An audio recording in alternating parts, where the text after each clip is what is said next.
Doing? Yeah, New York. It's good to see. Whoa, this is massive. How we doing? You excited for the show? Okay, don't freak out. It's not starting yet. This is just the pre-show. But I'm out here to make sure that we get ready for the show, okay? My name is Alejandro. I'm a musician here in New York. I'm so excited to see you guys. And, yeah. You're here for, of course, Rise Up, Sing Out. You've shown up, so you've risen up. But now I got to make sure that during the show, you sing out. All right? You think you can do that? Yeah. There's a lot of you, too, so we're going to make some sound. So we've been asked to sing for the legend Patti Smith. Oh, yeah. You guys excited to see Patti Smith? Amazing. We are going to sing the backups for People Have the Power. And I know everyone's getting settled, but when you have a second, go ahead and grab your lyric book. And you can find the song towards the end. It should say People Have the Power right at the top by Patti Smith and Fred Sonic Smith. Make some noise if you've heard the song before. Oh! Okay, we have a lot of people who know it. So we're going to kill it. Over here at the piano, I have MMC, Mary Mitchell Campbell. And she's going to help us out, getting us our key, okay? And we are going to first start with the chorus. I think a lot of you will know it, but just so we feel strong about like the main part, right? So you don't embarrass me later when Patti Smith comes on, okay? So it goes, people have the power. I'll go first. People have the power. Your turn. People have the power. Okay. That was probably like, what do you think, like a 4? Let's go for a 7 this time. Let's go for a 7. Let's see, because then we can save the 9 and the 10 for when Patti's out here, all right? But it goes, 1, 2, people have the power. Sing.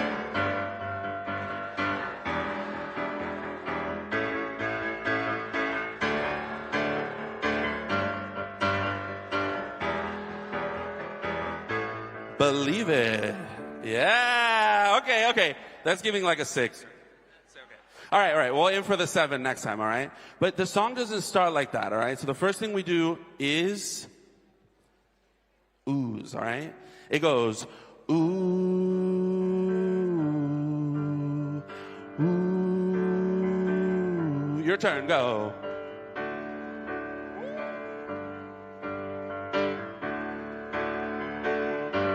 Good, you do 2 of those, and then Patti will sing, all right? I was dreaming in my dreaming. We'll hear this part, right? Great. So we're just chilling for that section, okay? Then when you come back in, you're going to look at me. I'm going to go, ooh, ooh. Yeah, you follow along. Keep going. Ooh, ooh. Keep another one. One more. Yep, and then we get to this part that's like these echoes, right? So Patti's going to go, that the people work. All right. Have you been here before? It goes, that the people have the power. Okay, great. You feel that? Where it's like kind of fast, right? Okay, so let's see if you can do it with me. Ready? It goes, that the people have the power to redeem the work of fools. Upon the meek, the graces shower. It's decreed, the people rule. Yeah! They work. Sing, third row. Sing. Okay. So what we want to do on the people rule, because I saw you be like, the people rule. That's like the best part to say it. So we're actually going to say it with Patti. It's going to go, it's decreed, the people rule. Yeah, so we say it all together. Let's try the echoes one more time. Anytime those echoes come up, it's back and forth. Balcony, you with me? All right, let me hear you. All right. From the echoes, here we go. 1, 2, 3. That the people have the power to redeem the work of fools. Upon the meek, the graces shower. It's decreed, the people rule, yes! And then we sing, people have the power. Sing.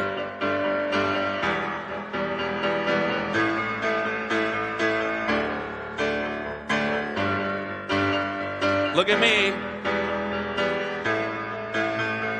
Ooh.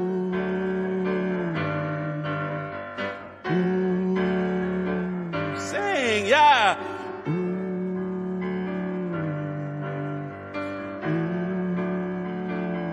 Patty's gonna be singing. Ooh. You're doing oohs. You're doing oohs. And then there's another part. Go say this. People have power. Again. People have power. Echoes in the form of shining valleys where the pure air rarefied and my senses newly opened. I awaken to the cry. Sing the chorus. I hear you. People have the power.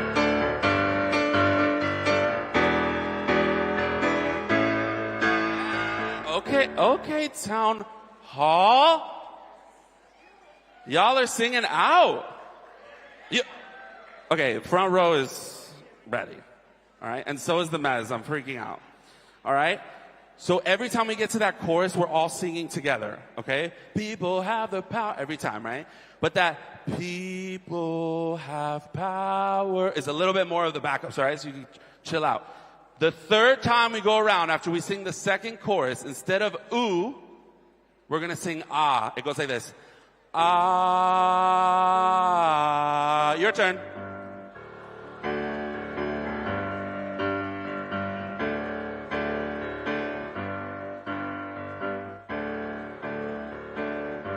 Going, ah. Keep going. Don't get tired on me. Yeah, open up. Ah, ah. Here's the quiet one. People have power. Go.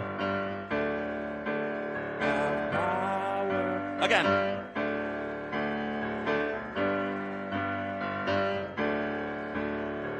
Last time with the echoes, I was dreaming. In my dreaming, God knows a pure view. As I surrender to my sleeping, I commit my dream to you. Then we sing the chorus. People have... Who does? Let's go. Sing it out. People have the power. I'm blown away. I'm shocked. I'm thrilled. Now, listen, there's a whole show's gonna happen. And then Patty's gonna come out at the end. And if you're like, I'm gonna be mad. So you better remember this order, all right?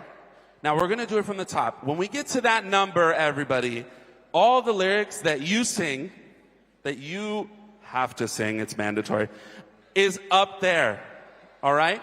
So you'll be able to follow along. You don't even have to turn your pages. Can you believe it? Now, that's the team here at Town Hall. They killed it, all right? So we're going to go from the top, and we're just going to go all the way through. And I'm going to give you some of the Patti lines so you know where we are. But for right now, you got to follow along in your lyric book. I promise when we get to the show, it'll all be up there. And you know who else will be up here? Well, Patti Smith will be up here, yes. But also, what's my name? What's my name? Yeah, it's like the Lady Gaga song. Okay, from the top, you ready? What's the first thing we do?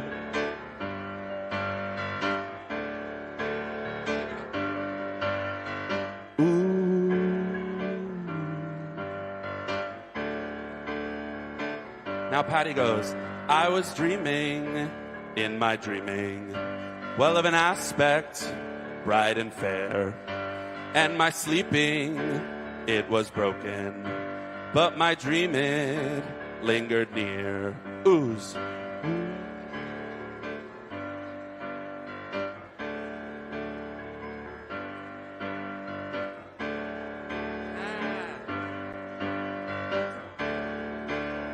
Here come the echoes that the people have the power to redeem the work of fools upon the meek. The graces shower, it's decreed, the people rule. Here we go!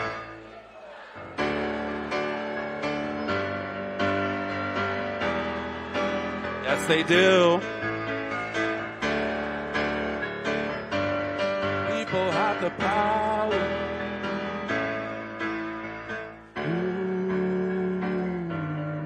Good job. Keep it going. Patti's singing with you. And the armies ceased advancing because the people had their ear. Here we go. People have power. People have power.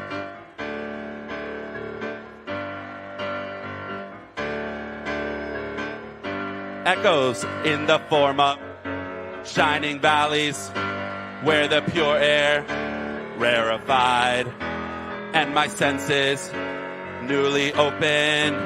I awakened. Chorus.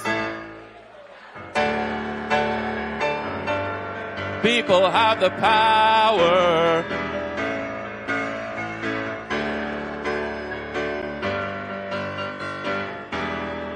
Oz, Oz.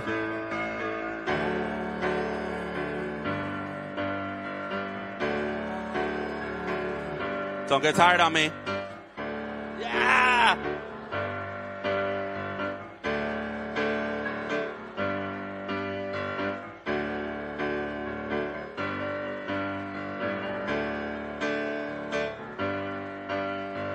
People have power. People have power. One more. People have echoes. I was dreaming in my dreaming. God knows a purer view. As I surrender to my sleeping, I commit my dream to you. Yes, here we go. What? Thank you. Again. People have the power. And you do it again. People have the power.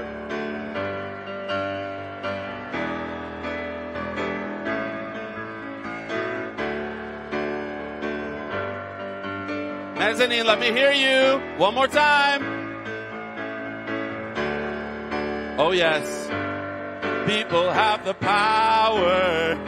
Last one. People have the power. People have the power. At the end, we're going to go, already. We're going to hold. Yes? All right, town hall.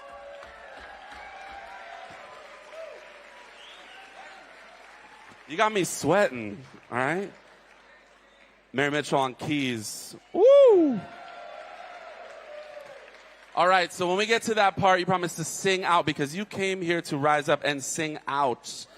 We have to make sure that those words are heard. People have the power. All right, I'm not just here to sing a song with you.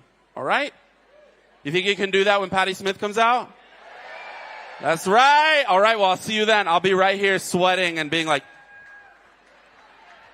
yes, thank you. All right, we'll see you later, all right? Thank you, everybody.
welcome to the stage Rude Mechanical Orchestra and New York Singing Resistance.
Let it be so.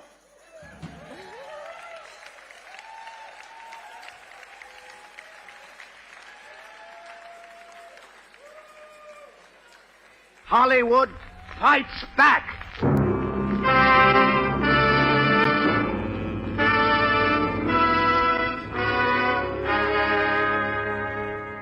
The Red Scare of the 1940s and 50s ushered in an era of mass censorship in the United States, known today as McCarthyism, when Congress turned its sights on Hollywood and put a target on artists. In October 1947, a group of screenwriters, directors, and producers were called before the House Un-American Activities Committee and refused to answer the government's questions on First Amendment grounds. This group became known as the Hollywood 10. A month later, every major studio announced that they'd been blacklisted. But the Hollywood 10 found support in their community. Fellow artists who took up the cause of free speech and refused to be intimidated. Henry Fonda, Judy Garland, Katharine Hepburn, and dozens of others joined the cause, recognizing the power of solidarity against rising authoritarianism. They joined the Committee for the First Amendment and signed a letter that declared, any attempt to curb freedom of expression and to set arbitrary standards of Americanism is in itself disloyal to both the spirit and the letter of our Constitution.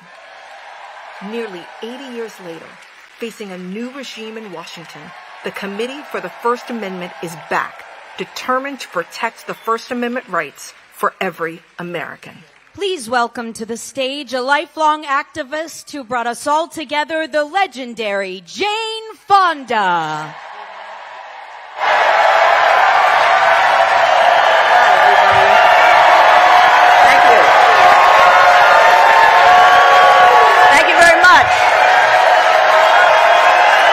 Thank you.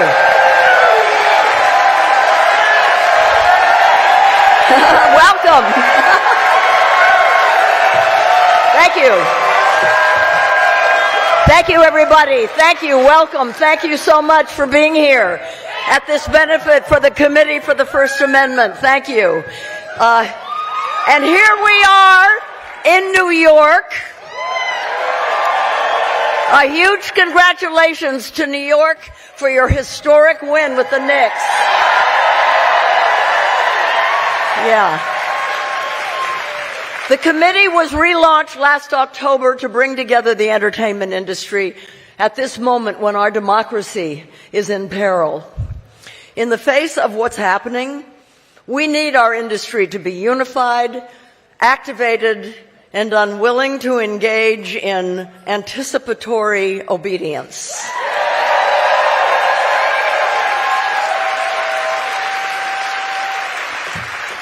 We stand together in defense of our right to free expression. They come for one of us. By God, they come for all of us.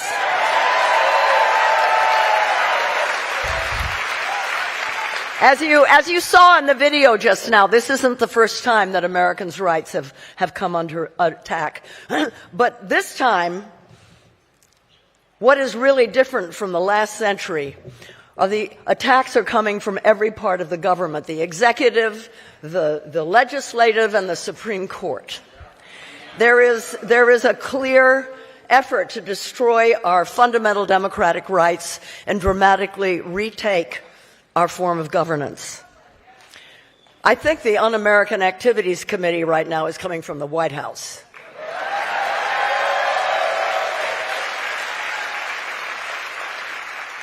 But you know what motivates this assault on us? This is important to know. It's because of all the victories that we've won. Victories in civil rights, in social justice. They're trying to roll them all back. The gains that we made, we're not going back. Those gains, they were hard fought, and they made our country better, and we are not going back. And here's the thing. Here's the thing. Those rights are for everyone. Everyone. And we must defend them for everyone. Even if we don't agree with them. You know, it's not about Democrat or Republican or left or right. It's about right or wrong. And it is wrong. It is wrong for people to be attacked and called terrorists for exercising their rights and freedoms. It's time for Americans all across the country, all across the political spectrum, who care about these freedoms to stand up creatively, non-violently, to defend these rights while we can. And we must do this now. Because if we don't, we're not going to have any rights to defend. Now, some of you, I see you have flags in your seats. And, you know, today is Flags Day, among other things. It's Flags Day. And we ran out of flags, so 500 of you have flags. Now, I know that not everybody feels that this flag represents them. And we want to take back our flag. We want to take it back, and we want to fight for a multiracial democracy in which everybody will feel represented. And so perhaps tonight, while you sing along, you can wave your flag, just to show our intention. Americans across the country and hopefully across the political spectrum are watching us tonight. Hundreds of thousands. People were registering for watch parties 20 minutes ago. And I wish that you could see the letters that we're getting. People are renting out whole theaters all over, every state in the country and Hawaii. Yeah.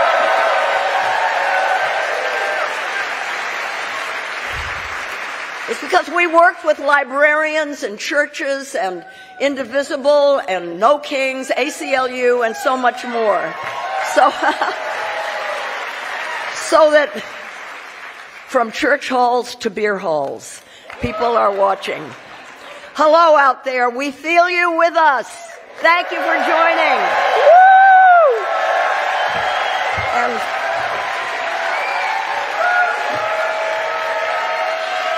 isn't it great? Isn't it great to know how many of us there are? Listen, we are the majority. So let's act like it. I know times are hard, but if we work together, if we stay unified and know in our hearts that we're going to win, we will win. Think of the Knicks. Like the Knicks.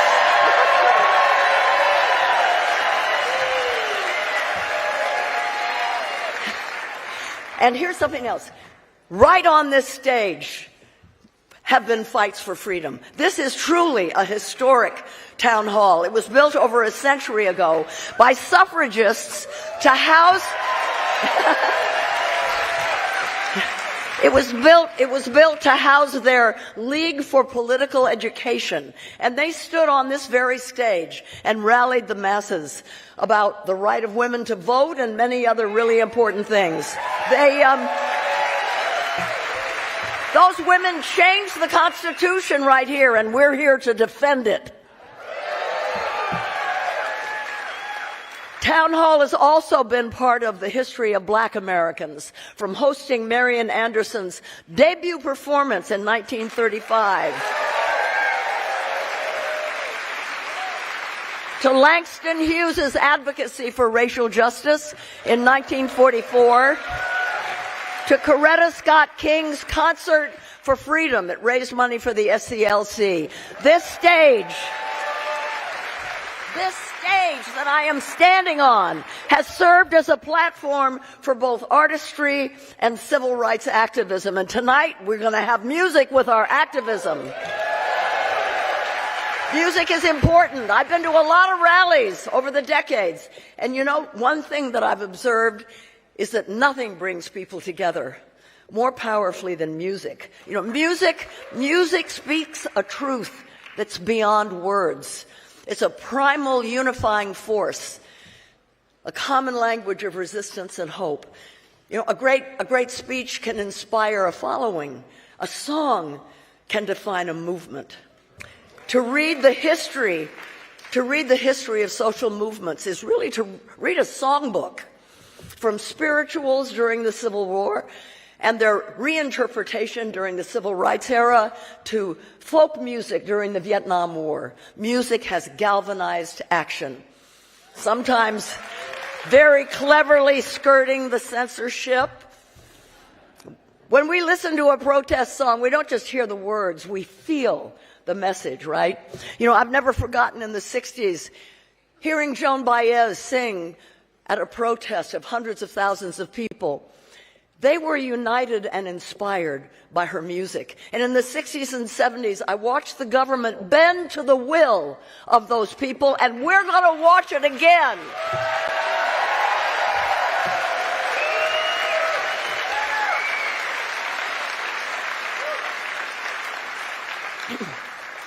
But right now, the government and its cronies is routinely violating its First Amendment to silence artists, shuttering institutions like the Kennedy Center, defunding museums and the National Endowment of the Arts, and banning books, canceling TV hosts who speak out. It's really bad. And it's being allowed by cowardly corporations. I'm not going to name names right now. But I am honored now to pass the mic to artists and activists who continue to speak up and sing out so that we might be inspired to rise up. And thank you again for showing up. Showing up.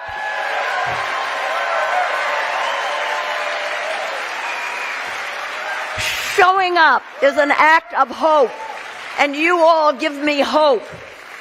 And now to start the evening, please welcome a woman who represents hope and resilience, both in her own powerful individual presence and as a representative of the indigenous peoples of North America. Please welcome Lily Gladstone.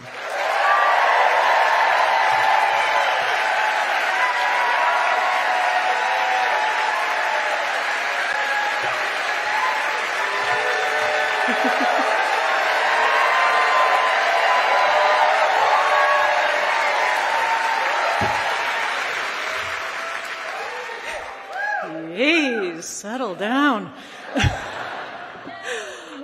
Okineksokoeks, nes tunnetaan ko pitääkin. Mahto tosiksi ketsettäpi, mahto ton nimipu. Iksokapineksokoeks, nitsikataikitsih. Hello, my friends. My name is Lily Gladstone, Eagle Woman. I'm from the Blackfeet and Nez Perce Nations. Thank you, my friends. I feel the good in your being here together tonight. I am so honored to have been called upon by the inimitable Jane Fonda to open this gathering by thanking the Lenape, the first peoples of Lenape-Hoking.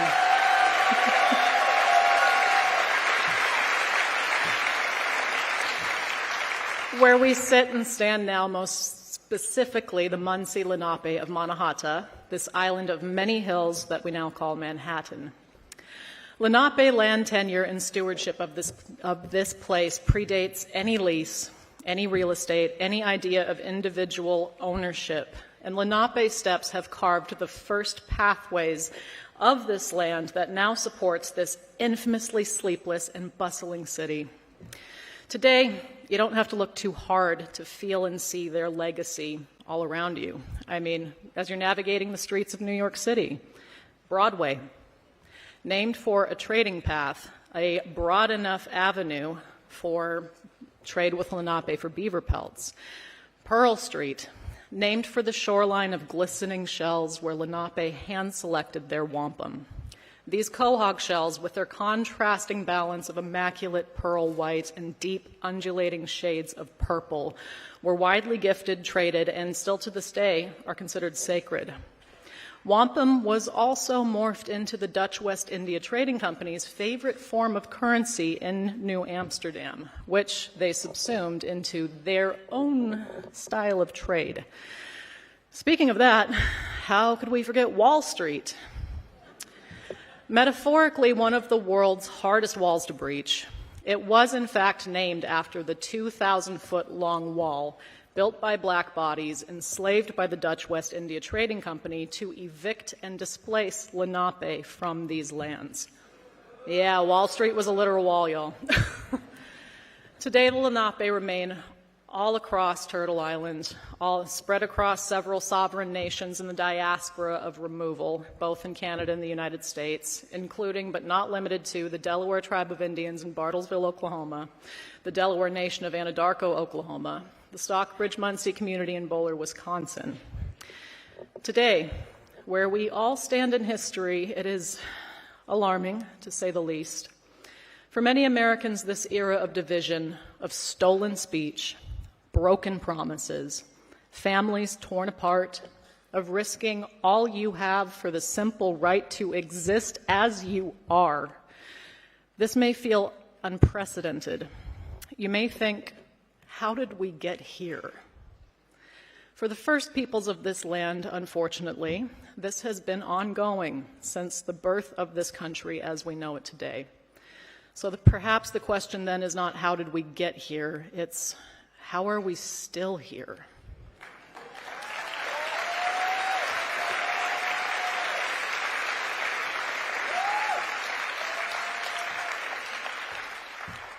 And maybe more importantly, how do we move forward?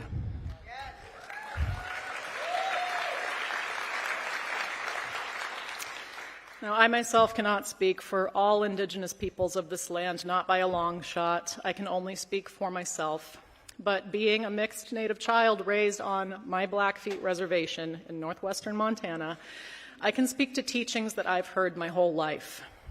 For the Blackfeet and every other tribe from the Great Plains, one of our greatest teachers is and always has been at the epicenter of our way of life, our language, our way of knowing, our ceremonies. And that is the American bison, the buffalo. Inni, our word for buffalo, have long taught us what resistance in the face of adversity looks like, being the only animal able to calve in the middle of sub-zero temperatures where cattle would simply lay down. They would be buried under freezing snow of the high plains. They're pitiful. Buffalo, however, they turn head on, and as a herd, they face the blizzard. They face a storm together. For them, that's nothing metaphorical. They were built for that. To us, well, part of being a human being in our language is to accept that we also are gimitapsi. We're pitiful. We are not built like buffalo. So we can only borrow and learn from them. They feed us, they clothe us, they show us the way. Our survival is so intertwined with the buffalo that in order to conquer the Great Plains and its people, the United States Army launched a campaign to eradicate the American bison, inviting settlers to shoot on sight, often from passing trains, as many buffalo as they could.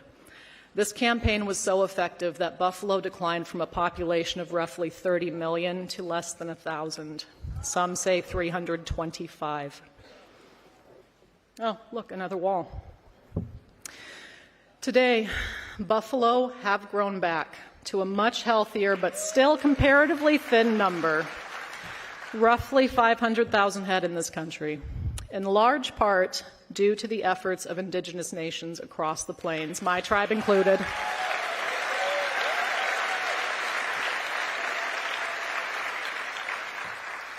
It's not far from my family's allotment.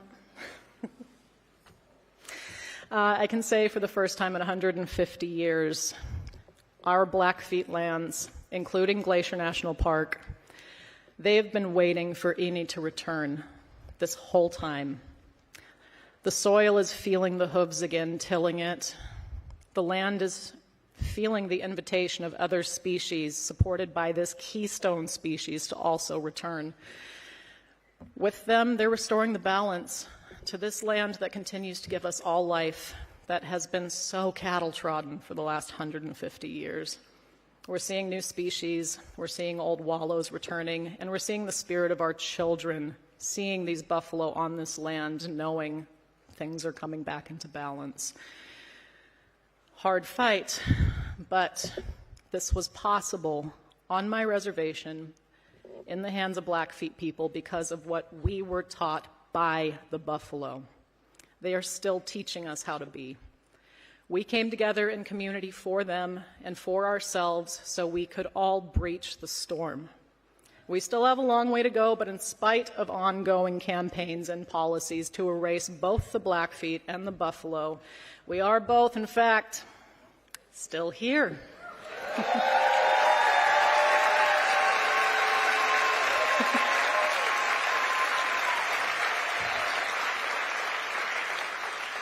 This is one example from Indian country, and there are countless others like it. I wish I had time to go into it and describe even a few more of them. There are, after all, 575 federally recognized tribes in the United States, and a few hundred more that are continuing their fight for recognition. Each nation.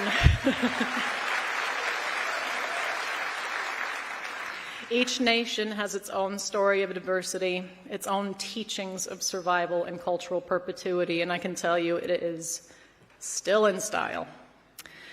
It is ongoing, and so are we.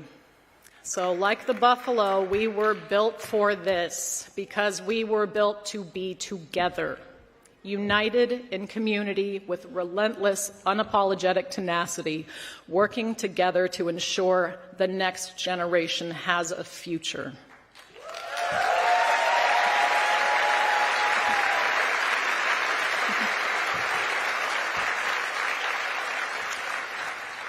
Thank you all for choosing to come together. We know that fascism thrives in isolation. We will not face this storm in rugged individual glory. We are going to do it together.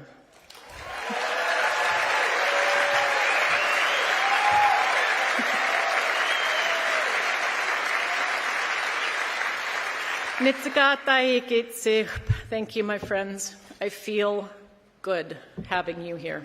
Thank you.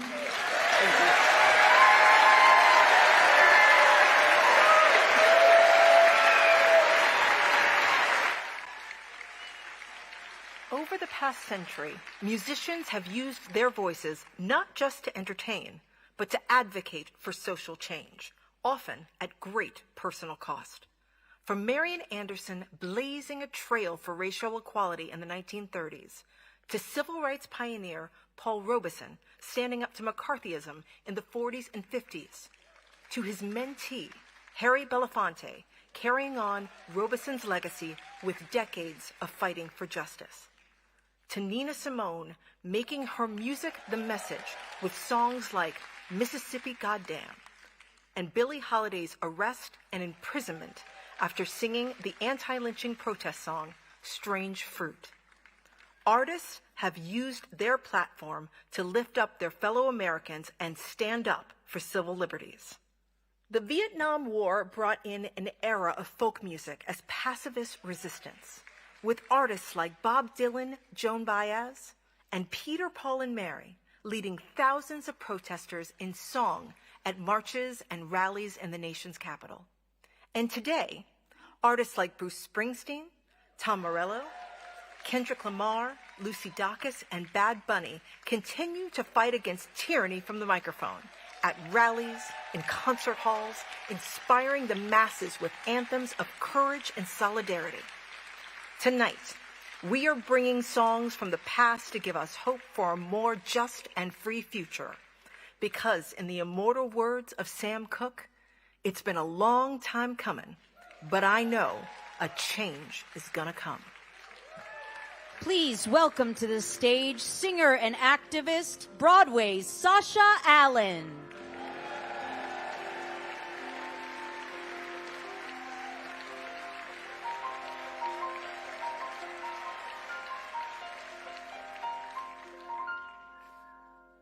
I was born by the river in a little tent. Oh, just like that river I've been running ever since. It's been a long time coming, but I know, yes I know, change gon' come. Oh, yes it will. It's been too hard living, but I'm afraid to die. I don't know what's up there beyond that sky. It's been a long time coming, but I know, yes I know, change gon' come. Oh, yes it will. I go to the movies and I go downtown. Somebody keeps telling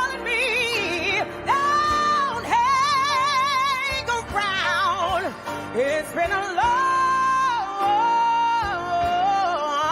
long time coming, but I know, change gonna come. Oh, yes, it will. I go to my brother and I say, brother, help me, please.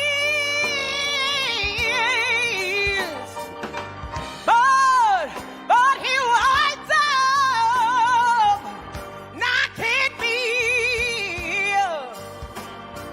back down on my knees. Yeah, there been times that I thought I wouldn't last.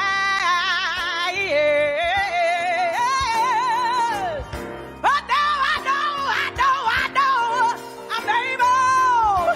I'm able to carry on. It's been a long time coming, but I know, change gonna come. Oh, yes it will, yes it will, yes it will. It's been a long time coming, but I know, a change gonna come. Oh, yes it will.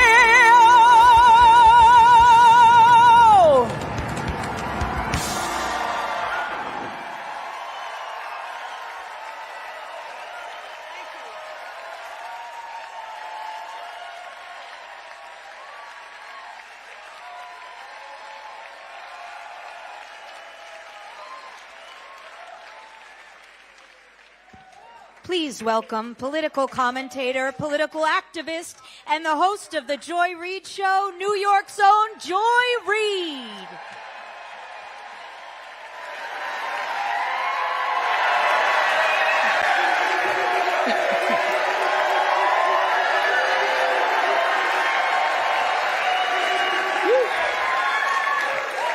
I can't believe I have to follow Sasha Allen. Lord have mercy, Jesus. To Jane Fonda, Sasha Allen, baby. Woo. Woo. I caught the spirit like I'm in church. Ooh. Bette Midler, ooh. Rufus Wainwright, Patti Smith, and all the other legends that I am proud to stand up here with today, and a little intimidated. And to all of you who have gathered in this moment, focused and knowing what our mission is on this No Kings, Knicks in 5 weekends. Sorry, I had to throw that in.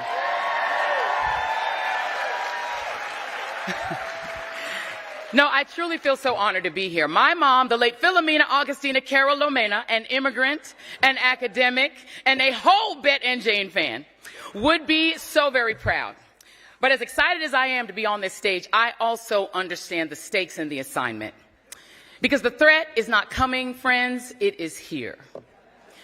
Brendan Carr, the man who wrote the blueprint to dismantle the FCC in Project 2025, is now running it.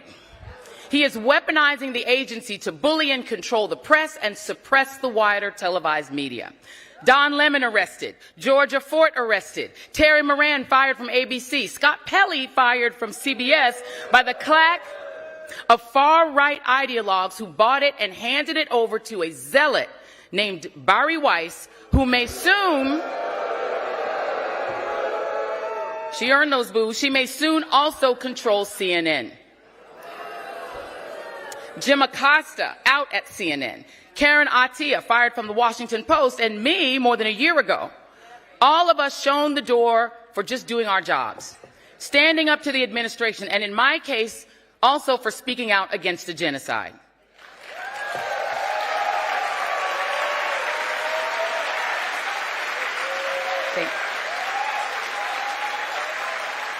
And it's not just journalists. Jimmy Kimmel suspended until the people rose up to put him back on the air. The Late Show with Stephen Colbert fired after more than 30 years that show was on the air because a certain orange asshole whose name is no longer on the Kennedy Center cannot take a joke.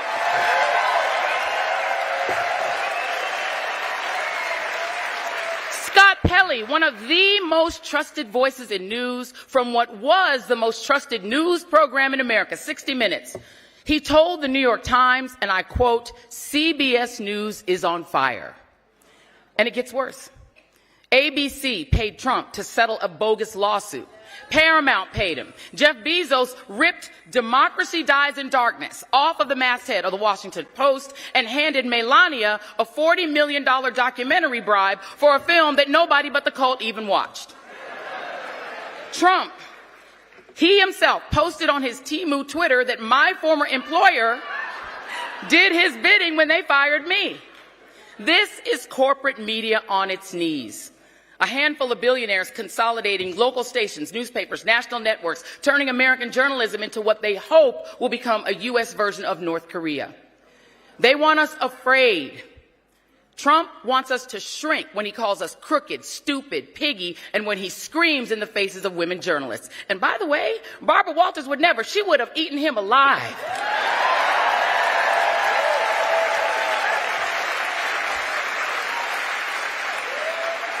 Rest in peace, Barbara. But as Mr. Pelley told Anderson Cooper, you cannot have democracy without journalism. And I would add, without art, without comedy, without music, and without clear voices speaking freely to those in power. And friends, that is what they didn't count on.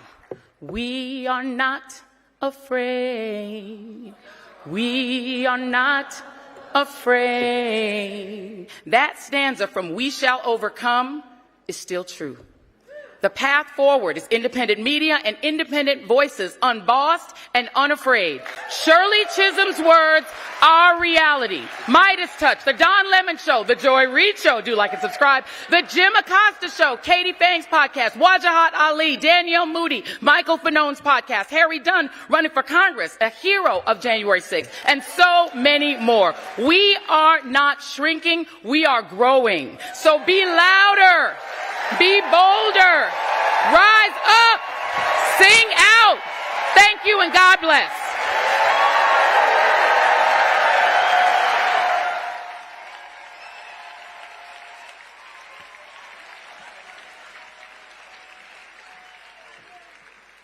And now, put your hands together for artist and national treasure, Bette Midler.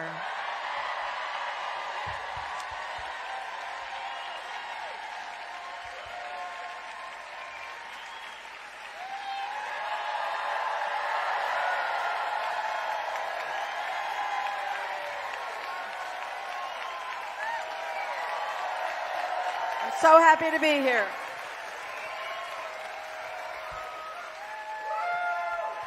I'm so happy to be here. I'm so proud to be among you all. I really am. I'm so thrilled that you're here. I'm so thrilled that you understand. I think the speakers have been fantastic. It's just such a wonderful night. I feel like I'm part of a community that's so bright, so intelligent, so well-meaning, so full of, so desperate for justice. I'm just thrilled to be among you.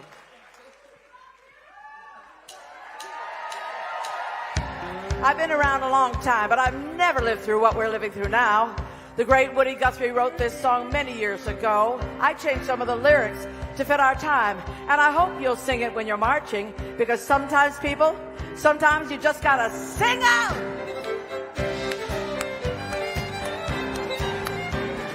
Are you fascists bound to lose? Are you fascists bound to lose? Yes, sir, are you fascists bound to lose? You're bound to lose, you fascists bound to lose. Hey there, all you fascists, let me put you straight.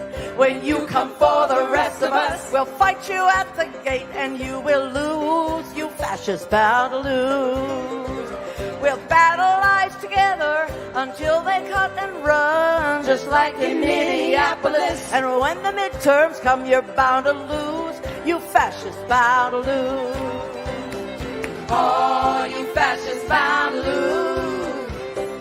Oh, you fascists bound to lose. I said, oh, you fascists bound to lose. You're bound to lose, you fascists bound to lose. To hell with all the cowards who hide behind their masks. We're gonna win the midterms. We're coming for his ass. He knows it too. That bastard's bound to lose. Trying to distract us from the Epstein files. They gassed and beat and murdered us, protecting pedophiles. Let's turn the screws. You pervs are bound to lose. Oh, you fascists bound to lose. Oh, you fascists bound to lose. Yes, sir. Oh, you fascists bound to lose. You're bound to lose. You fascists bound to lose. America, get ready. Midterms are at hand. We gotta stick together, folks, and vote to save this land. It's time to choose those fascists bound to lose. Everybody sing, oh, you fascists bound to lose. Hear that? Oh, you fascists bound to lose. Yes, sir. Oh, you fascists bound to lose. You're bound to lose. You fascists bound to lose. Everybody sing, oh, you fascists bound to lose. Oh, they're bound to lose. Oh, you fascists bound to lose. Oh, they're bound. Yes, sir. Oh, you fascists bound to lose. Oh, yeah. You're bound to lose. You fascists bound to lose.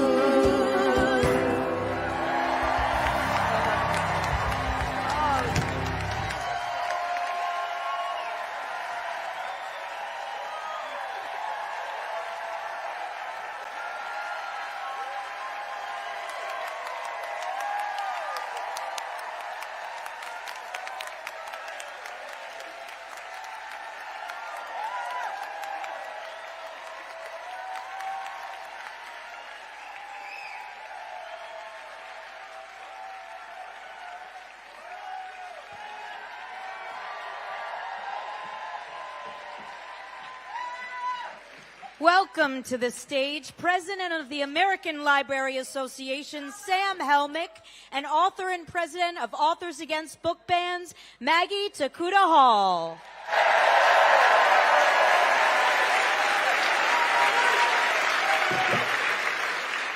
Good evening, beloved. My name is Sam Helmick, and I have the honor of serving as the president of the American Library Association. Tonight, we share a refrain in a long chorus of people who have gathered generation after generation to sing, speak, write, organize, create, protest, and imagine a more just world into being. We all know the First Amendment is not merely a list of these freedoms.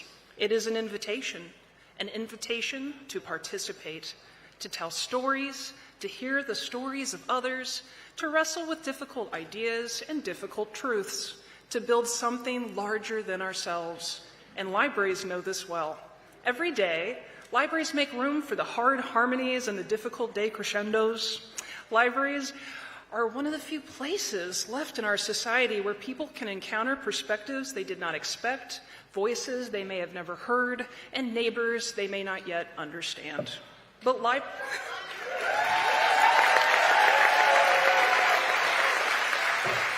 But friends, libraries cannot do that work alone.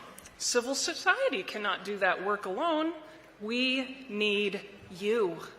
We need your stories, your curiosity, your questions, your readership, your courage, your willingness to stay in conversation even when the conversation becomes challenging. Because liberty cannot defend itself. Freedom of expression must sustain it.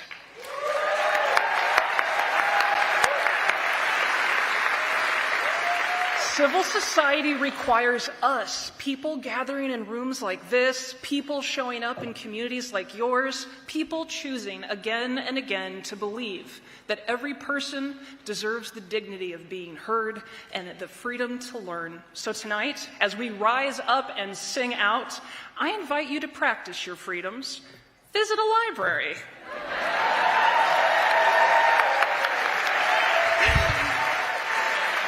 Support your local journalists, read broadly, listen deeply, speak courageously, show up for one another. Because the chorus of justice and freedom and democracy has never depended upon a single voice.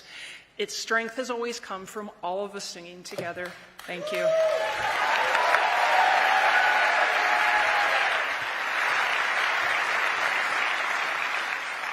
Hello, I'm Maggie Takuta Hall, and I'm the president of Authors Against Book Bans.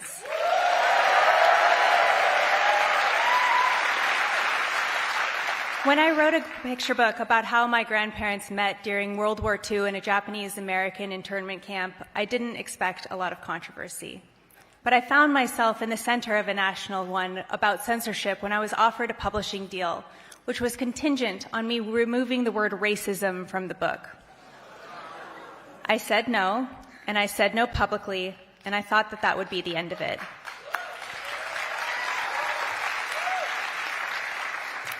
Instead, I got a front row ticket to the book banning mania taking over school districts and public libraries all over the nation.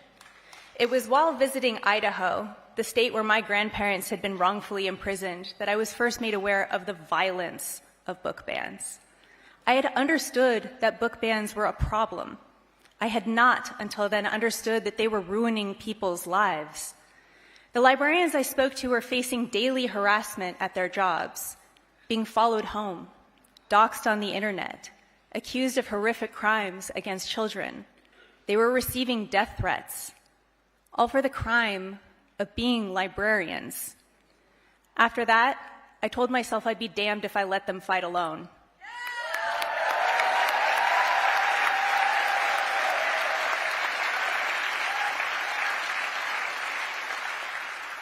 And so I proudly joined with other book creators to form what is now Authors Against Book Bans, a coalition of over 5,000 creators all across the country, united under a single guiding principle, that it is not the government's place to tell us what we get to read.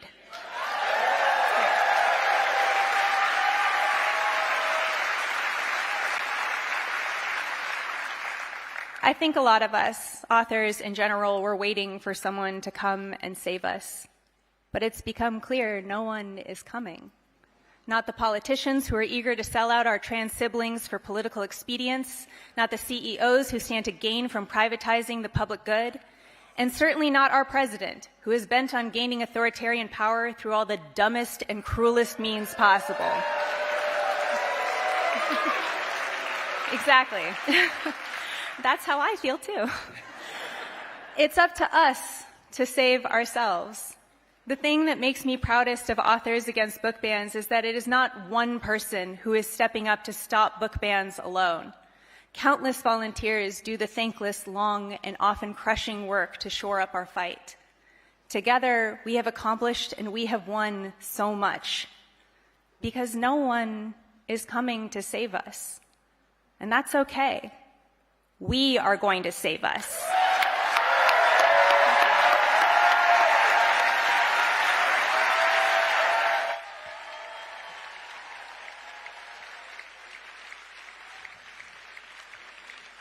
Everyone, please give a warm welcome to some special guests who are here to talk about the impact of family detention and family separation, accompanied by Ms. Rachel, Pastor Garcia, and the Peace Poets.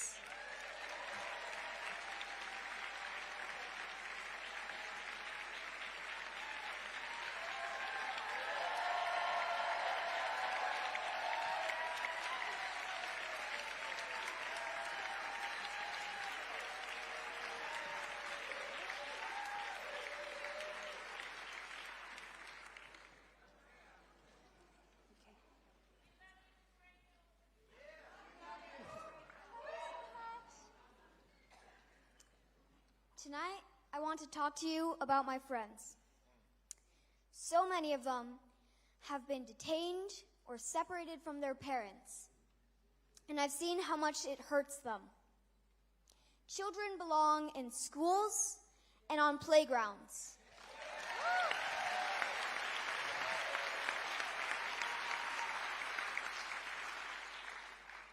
Not in detention centers.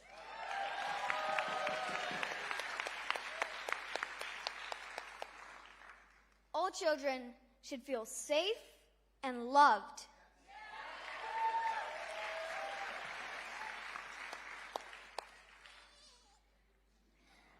Not just those that look a certain way, speak a certain language, or were born here.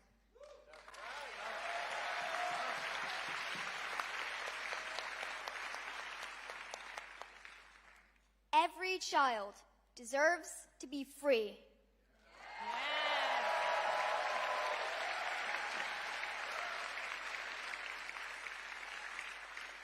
I'm Pastor Garcia. I'm from Texas, and along with my daughter, I've seen directly the suffering caused by ICE in my congregation. And across the country, ICE has detained thousands of babies, toddlers, and children. They have separated them from their schools and communities. They have held them behind walls and wire. Now is the time for us to decide. How will we respond to this injustice? How will we respond to the cries of our children? Jesus taught us, as is taught in every faith, to love and care for all children with generosity and with courage. As a mom and a pastor, I know that this is what we must do. This is our call. We must stand up and speak loudly and say harming children is wrong and it must end.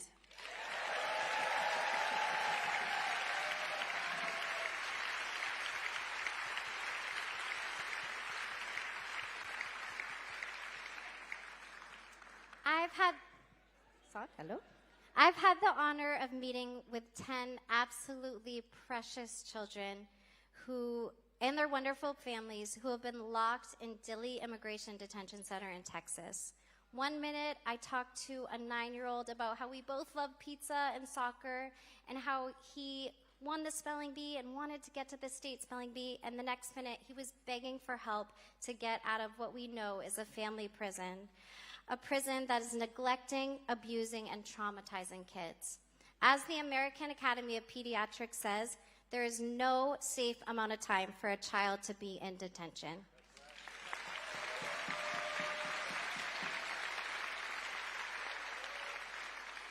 Dilley Immigration Detention Center must be shut down.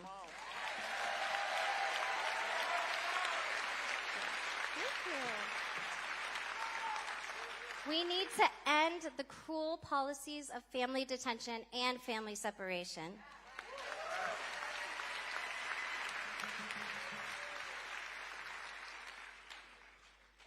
My name is Ariana. I am 14 years old. I was detained and separated from my siblings for 50 days. I saw sick children who didn't get help in time, children fainting, and families struggling to get food and medicine. I missed out on school, time with my family, and the peace of mind that every child deserves. Today, I am here to raise awareness, to remind you that behind every number, there is a family. There are human beings. There are children with dreams, fears, and hopes. My story matters, and so do the stories of 1,000 children like me.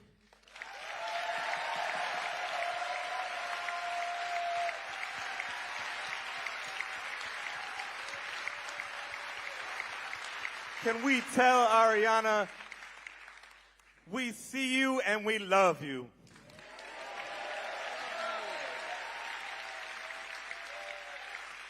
And because your life matters, because the lives of all our children matter more than anything, we went inside Dilley. And tonight we're going to share with you a song that we co-wrote, sitting in the visitor center with the children. And now they sing that song to keep hope alive each night. And we promised them that we would invite everyone across this country to say their words and uplift their song like a mighty wave of song. And we need you, your voice, to connect to a movement to free families forever.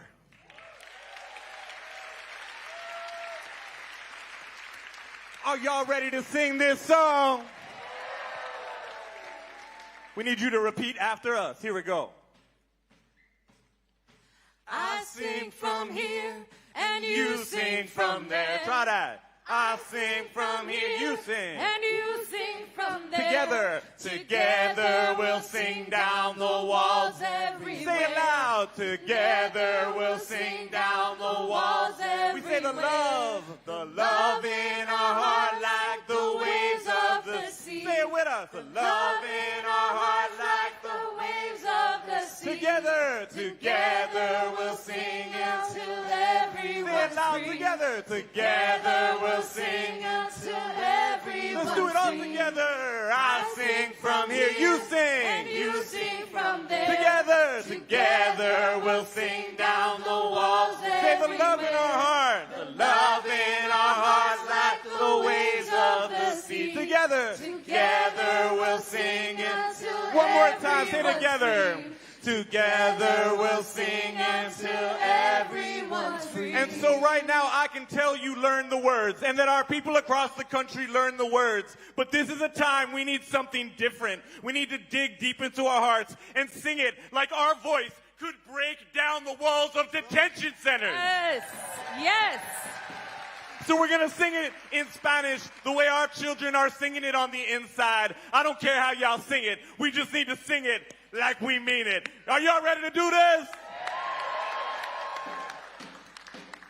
Yo canto acá y tú cantas allá. Try that. Yo canto acá, tú cantas allá. Juntos, juntos los muros vamos a tumbar. Try that.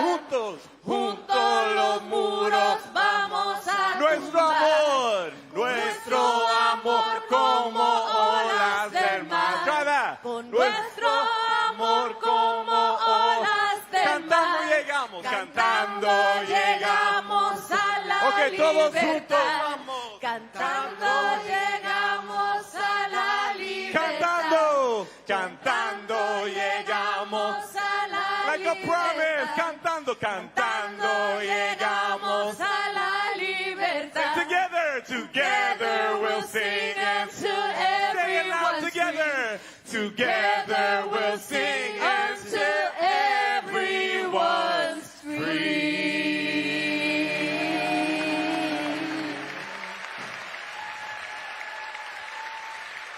Free families.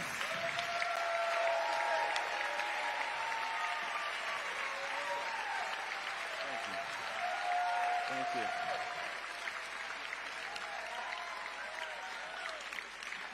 Please welcome to the stage a fearless activist and a star of stage and screen, Tessa Thompson.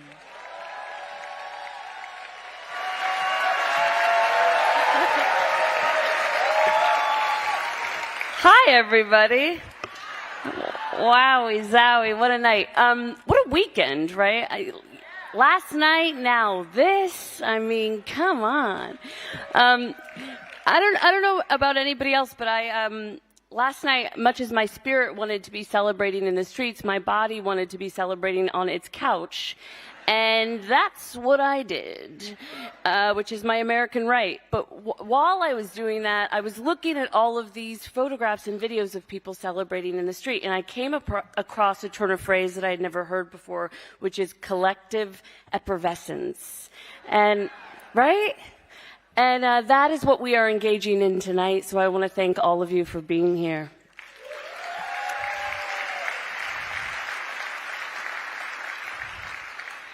Angela Davis said that it is in collectivities that we find reservoirs of hope and optimism. When George Floyd was murdered in Minnesota for being the wrong color at the wrong time, I took to the streets of Los Angeles, where I live. And I linked arms with thousands of mourners in the streets, sharing in our collective grief and our outrage and our commitment to make his legacy a revolution. 6 years later, Minnesota was a battleground again after ICE murdered Alex Patti and Renee Nicole Good. And again, I was filled with despair and rage, But what was most heartbreaking and most enraging at the time about the murders was how unsurprising they were to me.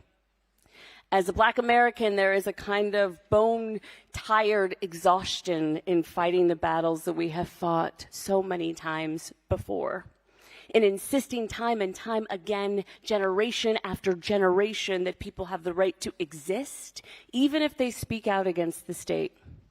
But what happened in Minneapolis in the aftermath underscored Dr. Davis's words so profoundly.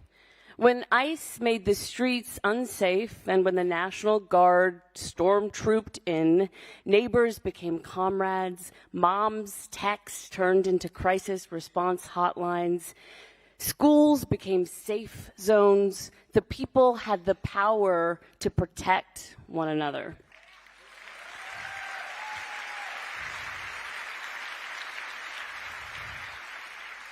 And the people refused to let Renee Good and Alex Pretty's murders intimidate them into inaction.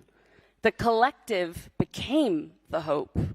The community care is why my reservoir of optimism has not yet run dry. I felt it then, and I feel it now in this room together tonight.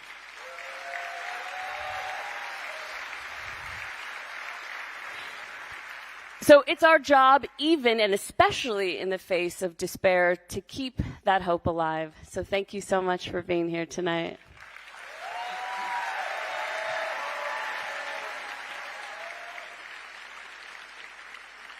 Please welcome to the stage, Julia Roberts.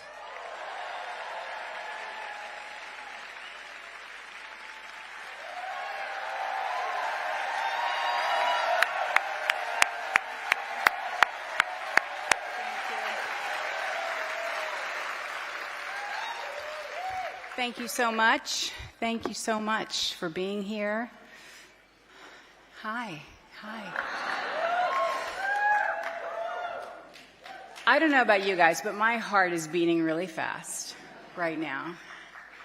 And I would just like to take a moment together. Let's all just put our phones down for just a second. You can pick them back up in a minute.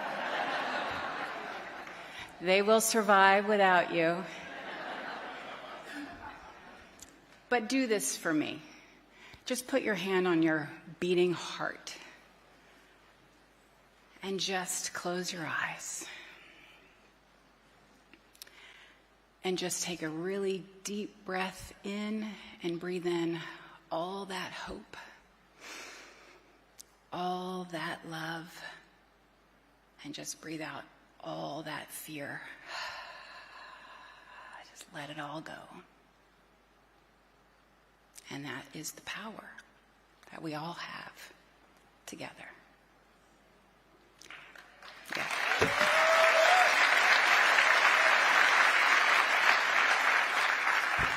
So just keep doing that, because that's a critical piece to this puzzle, and it's a critical piece to continuing the fight that exhausts all of us. We all feel like, I can't turn the news on, I don't want to hear it. But we have to hear it, we have to face it. But if we keep inhaling and exhaling, we will prevail. This I know for sure.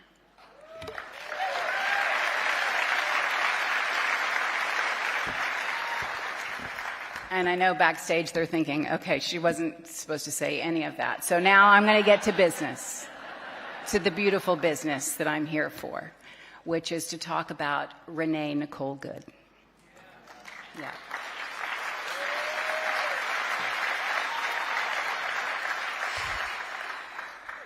Renee Nicole Good is not a symbol.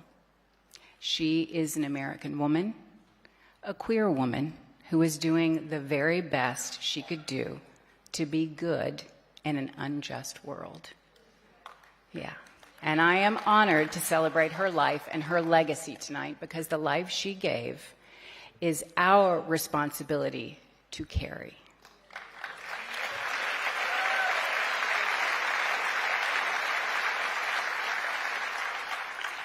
And I am so grateful and honored to the poet Amanda Gorman for writing these beautiful words that I am allowed to share with you now. And it is with her blessing that I do so. This poem is entitled For Renee Nicole Good. They say she is no more, that her absence roars, blood blown like a rose, iced wheels flinched and froze. Now bare riot of candles, dark fury of flowers, pure howling of hymns. If for us she arose somewhere in the pitched deep of our grief, crouches our power. The howl where we begin straining upon the edge of the crooked crater of the worst of what we've been. Change is only possible and all the greater when the labor and bitter anger of our neighbors is moved by the love and better angels of our nature. What they call death and void, we know is breath and voice. In the end, gorgeously endures our enormity. You could believe departed to be the dawn when the blank night has so long stood. But our bright fled angels will never be fully gone when they forever are so fiercely good.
We come to you tonight from Minneapolis. We are here on unceded Dakota land in George Floyd Square. We've got folks here from the Singing Resistance. The Singing Resistance formed to be a mass movement of singers organizing to fight authoritarianism. We're not a choir. We're a movement you can join. We have 300 chapters all across the nation because we know that music is an organizing tool. We're in the lineage of the unions, of the Black Civil Rights Movement, of the Poor People's Campaign, of the Sunrise Movement, where music helps us shift the world towards the liberation that we need. And we're here in George Floyd Square with our friends from Brass Solidarity. That's right. We are Brass Solidarity.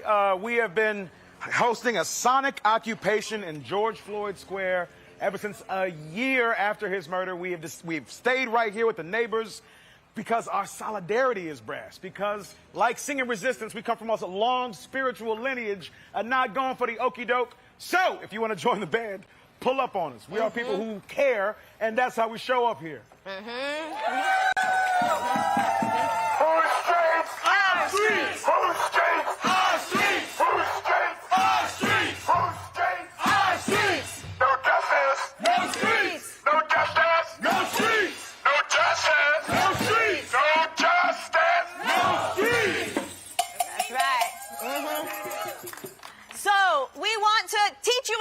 That you can use at your next protest, wherever you may be. It's very simple. The words say, organize, organize, organize. And there's some call and echo, which you'll pick up real quick. We're going to invite our friends from Singing Resistance New York City to join us, and they'll teach you some songs, too. So we're going to start out here, and we're going to let you catch up.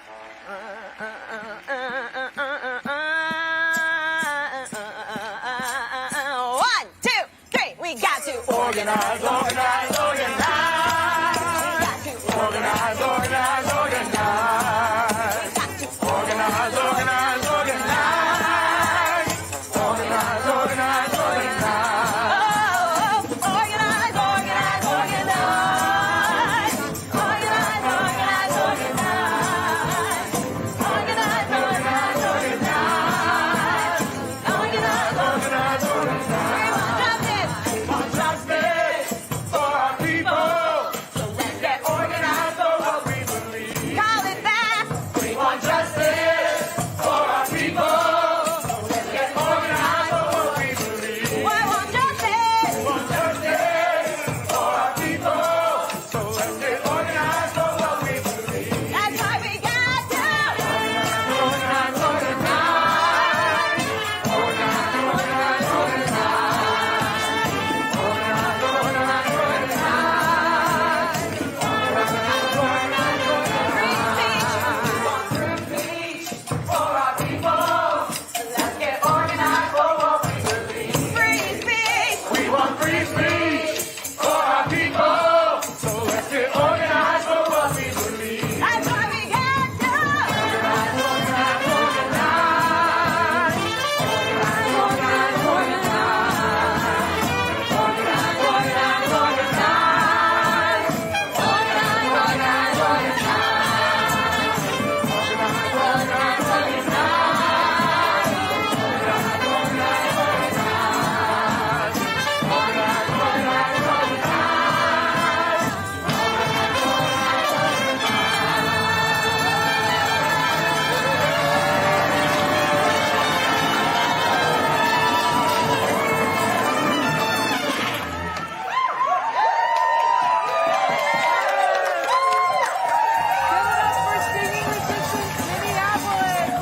organize, Minneapolis. Right. So Minneapolis inspired the world with the power of song. But here in New York City, the greatest city in the world, go Knicks, we also have a strong tradition of cultural organizing, with organizers and individuals and choruses working for liberation through music. So we've got many groups here tonight. We've got folks repping from the Rude Mechanical Orchestra. We've got the Resistance Revival Chorus. We've got Sing in Solidarity. And we've got Sing Out NYC. We've also got the New York Choir Project. And folks from Songs in the Key of Resistance with the Cairo Center. Singing Resistance is a joyful movement that, through the power of collective singing, mobilizes and organizes people to take loving and radical action in solidarity with those most impacted by state violence. We invite you, we invite you wherever you are to join in this movement of song. We are all part of the singing resistance. That's right. Absolutely. Every one of us. And we just heard our friends in Minneapolis sing a few songs that have been sung across the country and the world since January. So now we're going to invite you all to sing along with us. And here's Josh to teach us a song.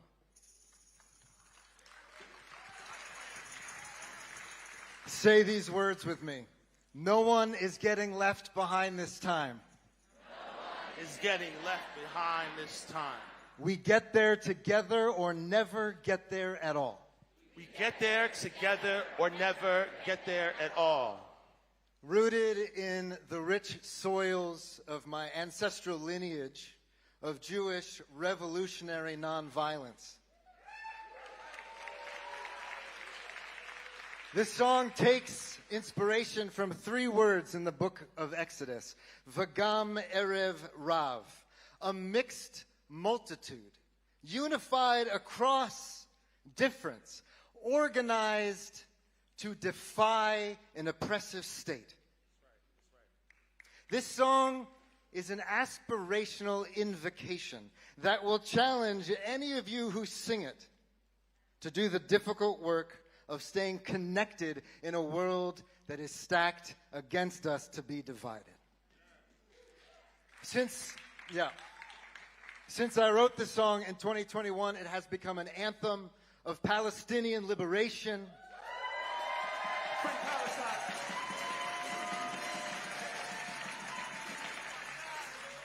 of immigrant justice,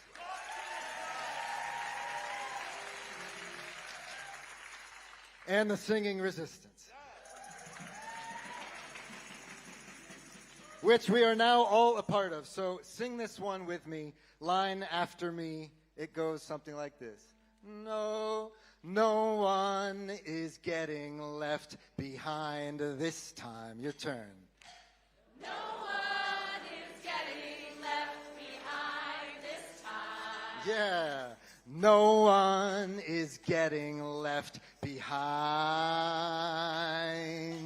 No one is getting left behind. No one is getting left behind this time. No one is getting left behind this time. We get there together or never get there at all. Try that. We get there together or never get there at all. We get there together or never get there at all. We get there together or never. We sound amazing. We get there together or never get there at all. We get there together and never get there at all. Here we go. No one's getting left behind this time. No one is getting left behind this time. No one is getting left behind. Not this time. No one is getting left behind this time. How do we get there?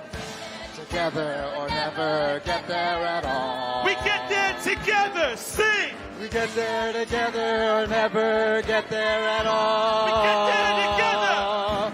We get there together or never get there at all. Everybody say no one. Put your hands together. No one. is getting left behind. I want to hear you say no No one. one is getting left behind this time. None. We get there together or never get there at all. I all. want to hear you say We get there together or never get there at all. we get there. We get there together or never get there at all. On your feet, everybody stand up. No one is getting left behind this time. No one is getting left behind. No one is getting left behind this time. How do we get there? We get there together. Stand to your feet, everybody. We get there together, never get there at all. Everybody stand and sing. We get there together, never get there at all. Woo, make some noise. Make some noise. My May God. it be so, may it be so. Make some noise. Me at the top, make some noise.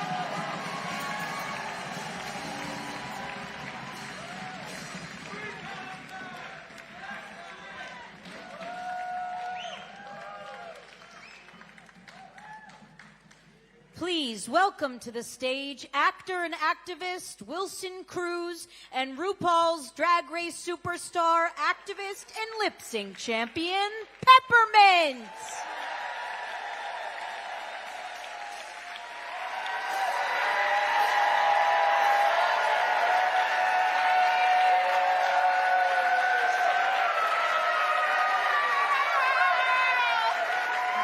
Oh my God, we love you so much. Before we say what we're prepared to say, I just have to take a personal moment to say, Happy Puerto Rican Pride Day! To all my Boricuas in the house and watching, Te amo, Boricua! All right, go. Ow! Hi, everyone. Hey. Oh! My name is Peppermint. I am a 46, okay, 46-year-old trans woman. That's right. And I am standing here with my fabulous friend, Wilson Cruz, today very proudly and fabulously because of music. Growing up, like many of my trans siblings, I hid who I was. Jane Fonda said that music can speak the truth. For me, it was a way that I could live my truth. As a young musical theater student from Pennsylvania, go PA, singing and performing how I could be myself. And for a queer little kid in the closet, music opened the door. I'm standing on this stage, because of stages just like it, and spotlights that showed me and the world I was always who I was meant to be.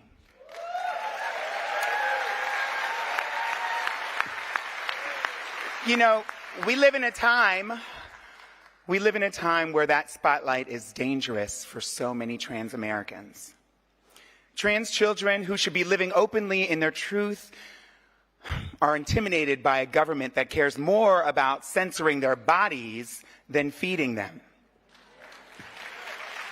A government more concerned with what school sports they can play than whether or not those very schools are properly funded.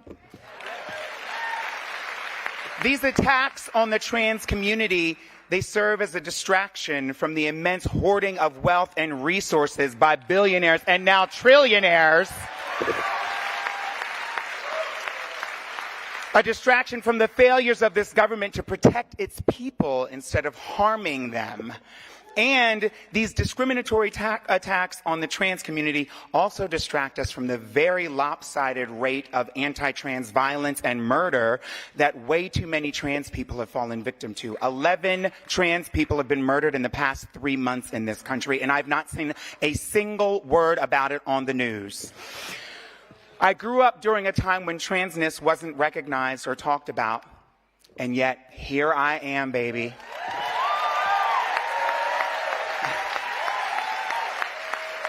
Having experienced things most people, let alone trans people, don't get to experience. And still, I recognize my privilege in just simply surviving and being out and proudly trans. I'm here tonight because of my trans foremothers, like Marsha P. Johnson,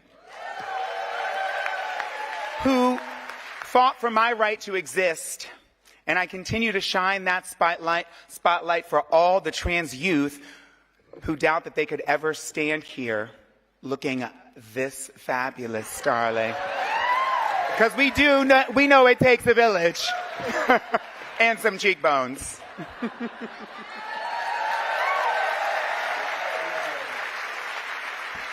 Thank you, Peppermint.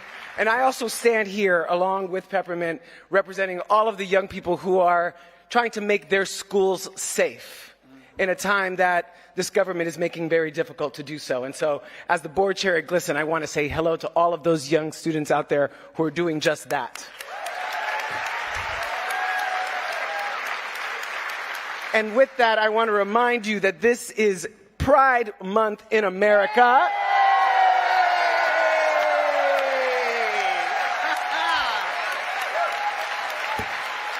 And while we are very, very proud, this year, our rainbow flag is battle-worn.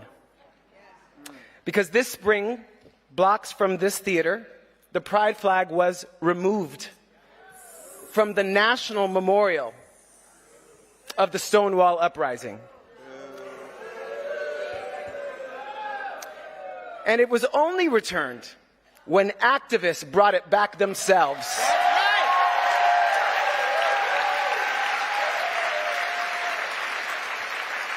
when the governor of Texas clicked his little boot spurs and had all the rainbow crosswalks painted over, activists grabbed their brushes and painted the sidewalks instead. Because that's what we do. It goes to show if you lower our flags, we will raise them back up, baby. You can paint over our rainbows, but we'll paint an even brighter one to lead the way. Because a rainbow should not be shamed and banned. Because beauty should not be shamed and banned. A rainbow on our streets and on our monuments is a powerful reminder of hope and joy after a storm. A rainbow is a spectrum of inclusion and representation and diversity that makes any city shine. So today we honor our queer ancestors. I think about James Baldwin. I think about Sylvia Rivera when I say that. I think about Audre Lorde. Yes. Today we honor them by continuing their fight, by insisting on beauty and technicolor pride in defiance of whatever storms try to wash us away. Happy Pride, everyone.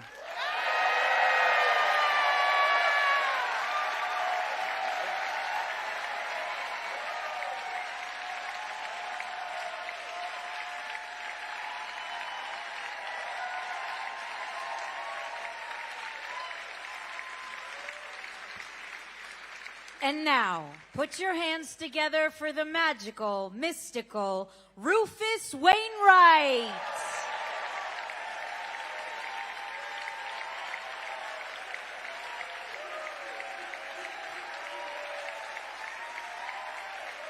Hello, everybody.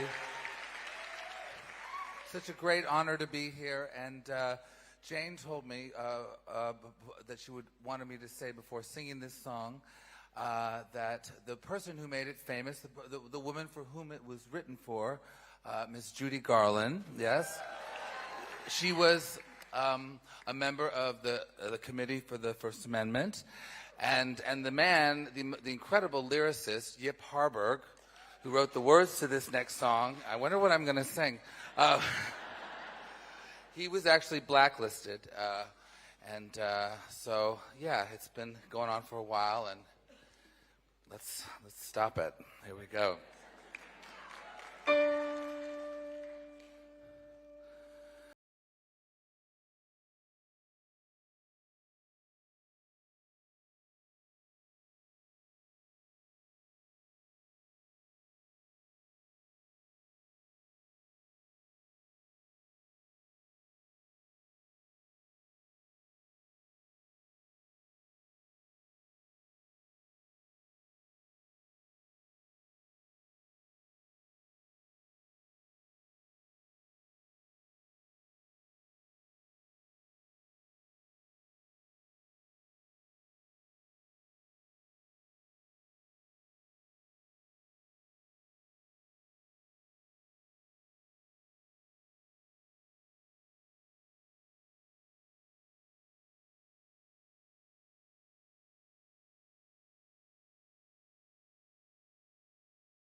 Really do come true.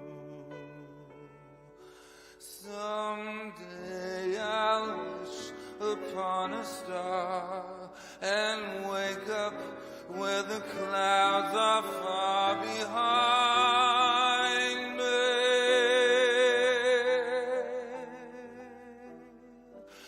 where troubles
Please welcome to the stage Rabbi Rachel Timoner, Senior Rabbi of Congregation Beth Elohim, religious scholar and educator Dr. Hussein Rashid, and Reverend Adriene Thorne, Senior Minister of the historic Riverside Church.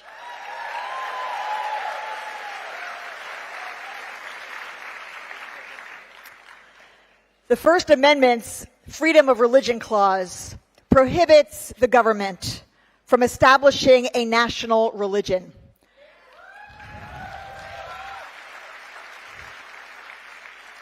Or interfering with your ability to practice your faith. These twin protections ensure a healthy separation of church and state.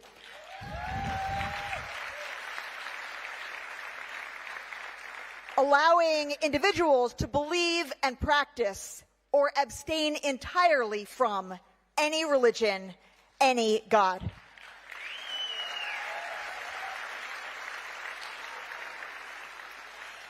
Hello, my name is Rabbi Rachel Timoner. I'm the Senior Rabbi of Congregation Beth Elohim in Park Slope, Brooklyn. In the spirit of the previous act, I also happen to be a queer rabbi, a proud queer rabbi.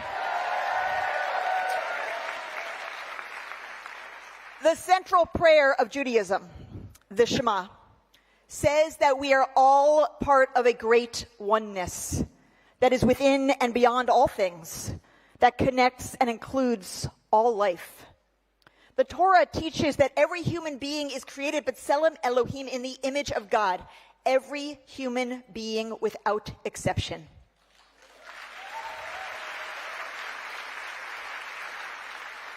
The Mishnah teaches that it is the diversity of human beings that testifies to God's greatness.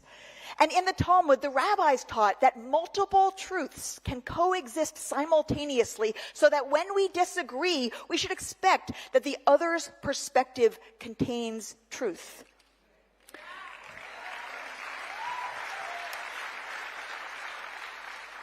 As American Jews, we have been grateful to live in a country that has recognized and safeguarded our religion and all other religions as legitimate expressions of faith. We have been grateful to live in a country that has protected us and others from the imposition of any religion by the state. These two ideas, the freedom to practice our religion and the freedom from religion, are essential to our safety and our belonging in America.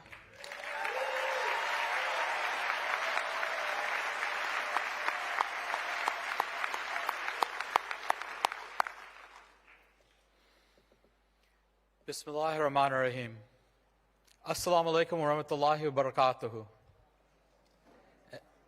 That's right. Wa alaikum salam. That's the right answer.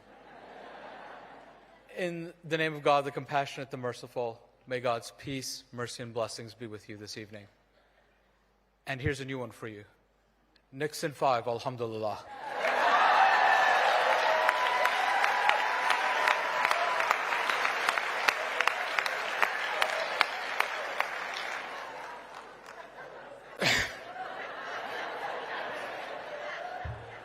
I gotta get my lines in somehow. All right. My name is Hussein Rashid, and I'm an academic and a religious leader from a Shia Muslim background. And today we are about 3 days from entering a season of justice for us, where we'll begin the first month of the Muslim calendar, the month of Muharram. And during this month, the grandson of the Prophet Muhammad, peace be upon him and his family, my namesake, Hussein, Imam Hussein, peace be upon him, was martyred in Karbala, in modern-day Iraq, for daring to stand and act for truth and justice. When tyranny came, he said no, and gave his life for that. The Quran commands us to stand for justice, even against our own selves, and especially against the powerful. And that lesson applies, I think, to the First Amendment as well. The First Amendment was crafted, in part, so that the intra-Christian warfare that the framers of the Constitution knew would not happen here in the United States. Because religion and state power are a terrible, terrible mix.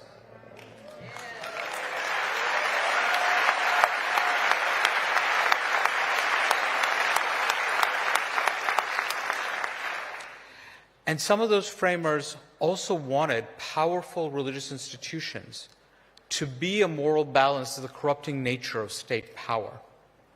And so we have to understand the First Amendment is about our ability to worship freely and to work for justice, especially against the powerful, because anything else would be un-American. Thank you.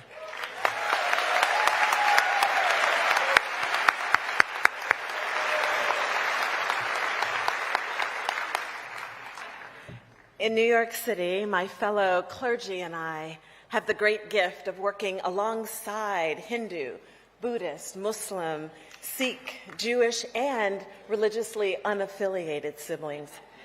You cannot share meals and stories and taxis and not broaden your beliefs.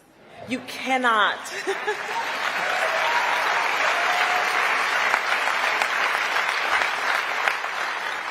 You cannot share prayers and petitions and tears and not experience a bigger idea of the God you were taught. You can't witness the power and praise present in temples, gurdwaras, mosques, synagogues, rallies, and vigils, and fail to question the size of the God we've been given. The edges don't hold. They don't hold for me anymore. In these times when hope can feel lost, when our questions are as complex as the answers we seek, I call on a bigger God. The people who insist on any one religion's superiority have lost the meaning of God.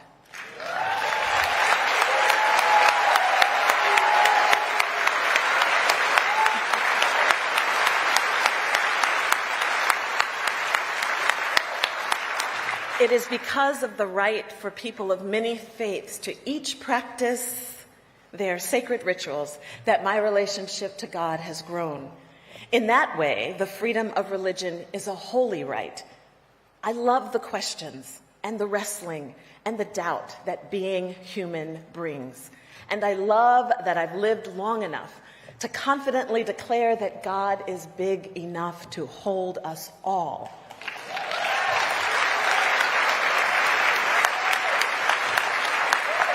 Yes, all our anger, all our disappointment, all our curiosity, all our delight, and all our joy. The God of the universe is big enough to hold all of who we are and all of what we carry. My faith is not weaker for it. In stretching its boundaries, it has only grown bigger. And for that, all I can say is thanks be to God. Every God for all of us.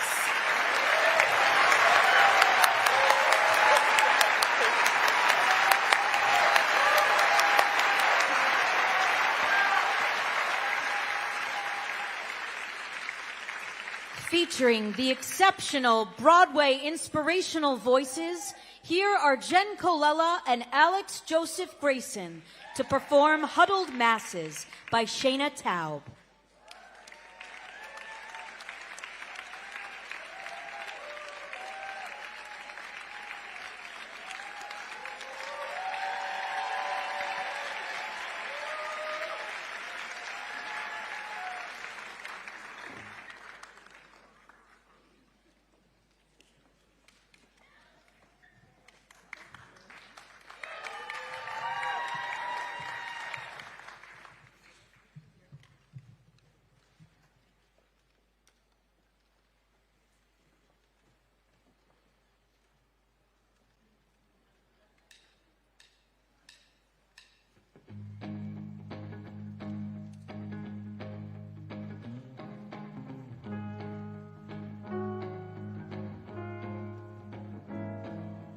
Once was a little boy who dreamed of preaching the gospel truth.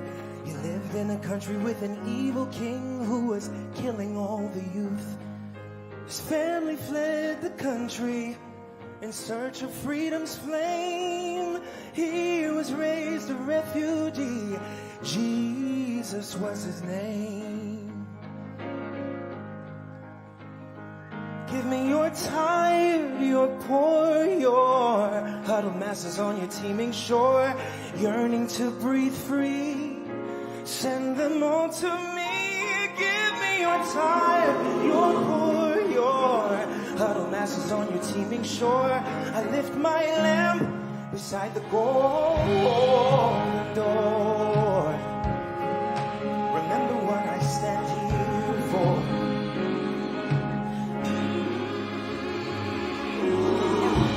Little girl who dreamed of being a writer.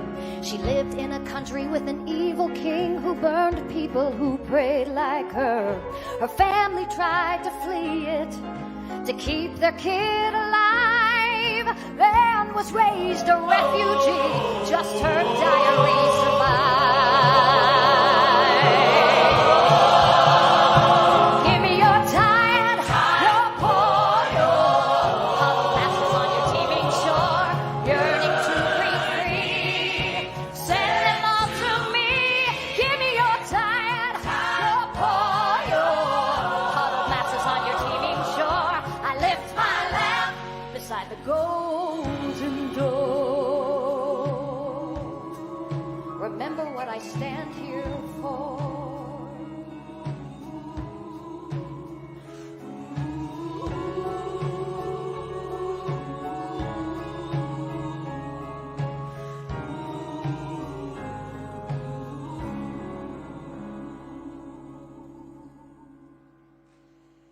There once was a young man who dreamed of earning his degree. He lived in a country with an evil king who bombed his family. He flew to reach our border to start his life anew. He's detained today at JFK. We did not let him through. We did not let him through.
Please welcome two-time Academy Award winner, activist, and the most terrifying father-in-law in cinematic history, the legendary Robert De Niro.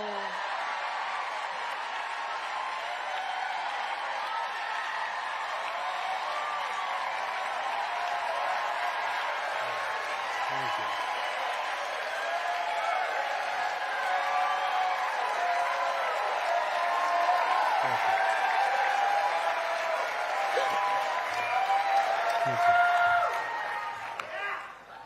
Good evening, everyone.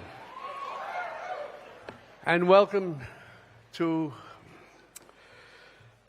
all of you who couldn't get tickets to the White House cage fights.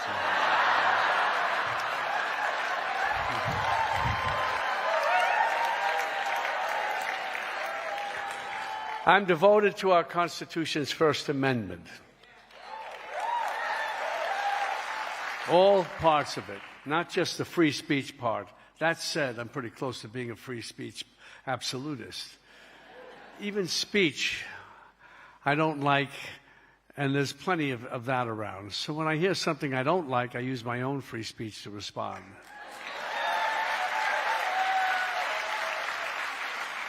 Let me give you an example. When I hear Trump say, as he did a few days ago, I don't think about Americans' financial situation. Not even a little bit. I say, shut the fuck up.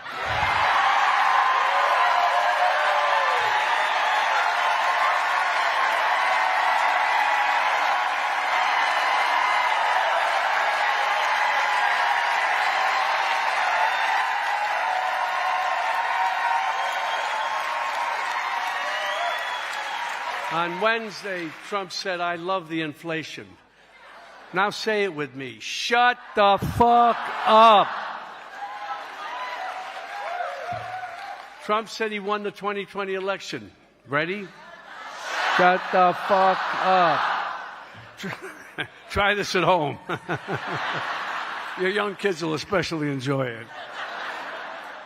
Last September, along with many of us on stage tonight and many of you in the audience, I signed an ACLU letter protesting Jimmy Kimmel being taken off the air. The letter began, "We, the people, must never accept government threats to our freedom of speech." Well, of course. You're with me, right? Later, the letter stated, regardless of our political affiliation or whether we engage in politics or not, we all love our country. Still with me? Not so fast. The phrase, "we all love our country," stuck in my throat. Because our country isn't so lovable right now. I hate to say it, but loving our country is starting to sound like an abused spouse saying they love their abuser.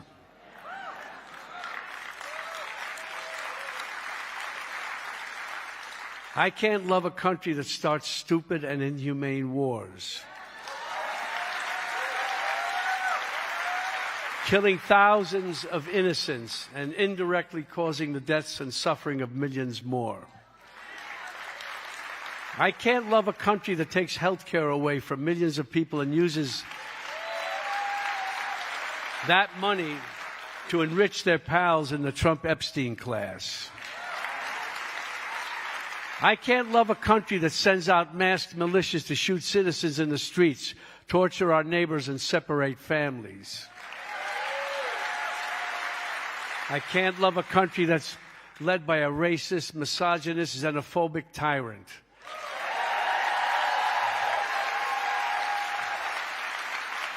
And let me just say it. I can't love the country that's led by Donald Trump and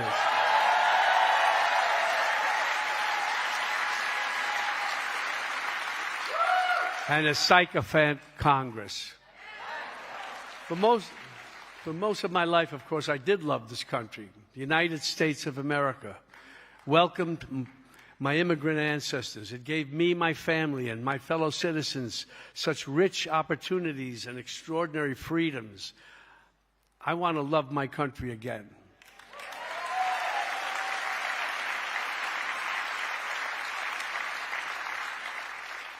I want my country back.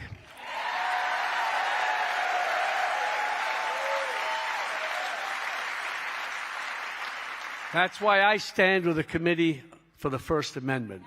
And you, all of you. Together we rise up, we sing out, we keep organizing, and we fall in love again.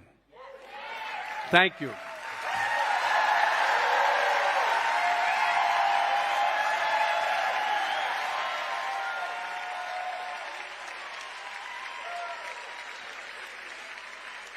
Please give a warm welcome to community organizer, political strategist, and co-founder of Black Votes Matter, LaTosha Brown.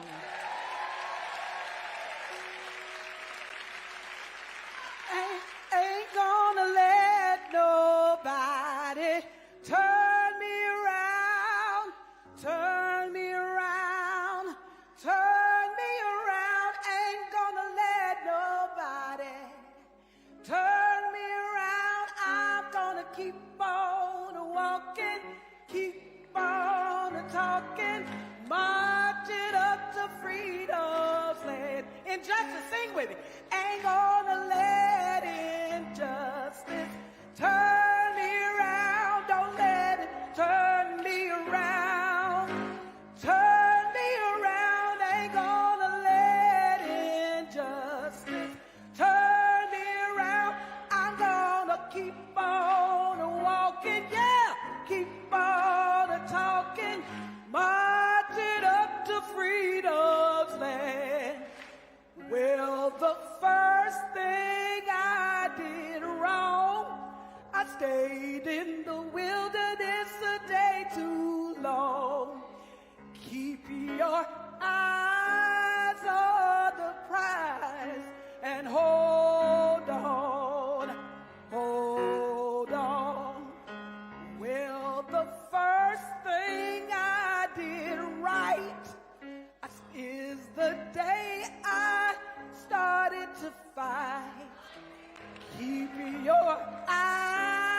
Hold on.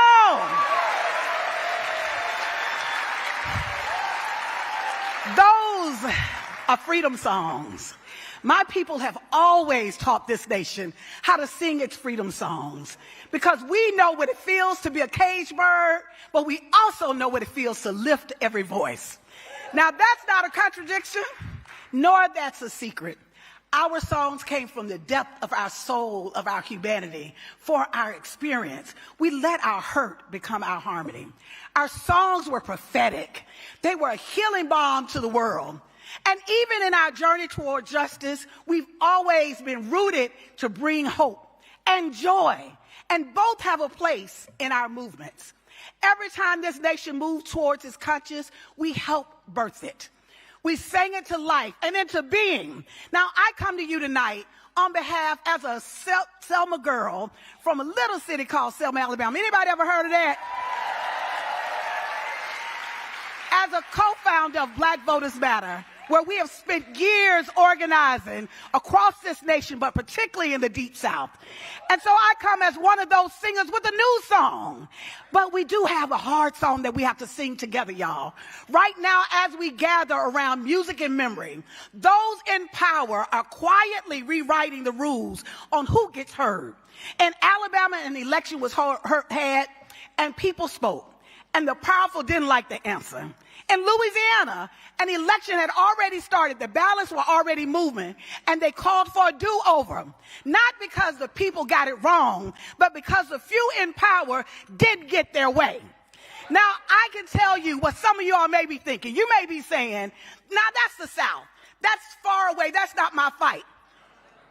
Everywhere is the South right now, y'all.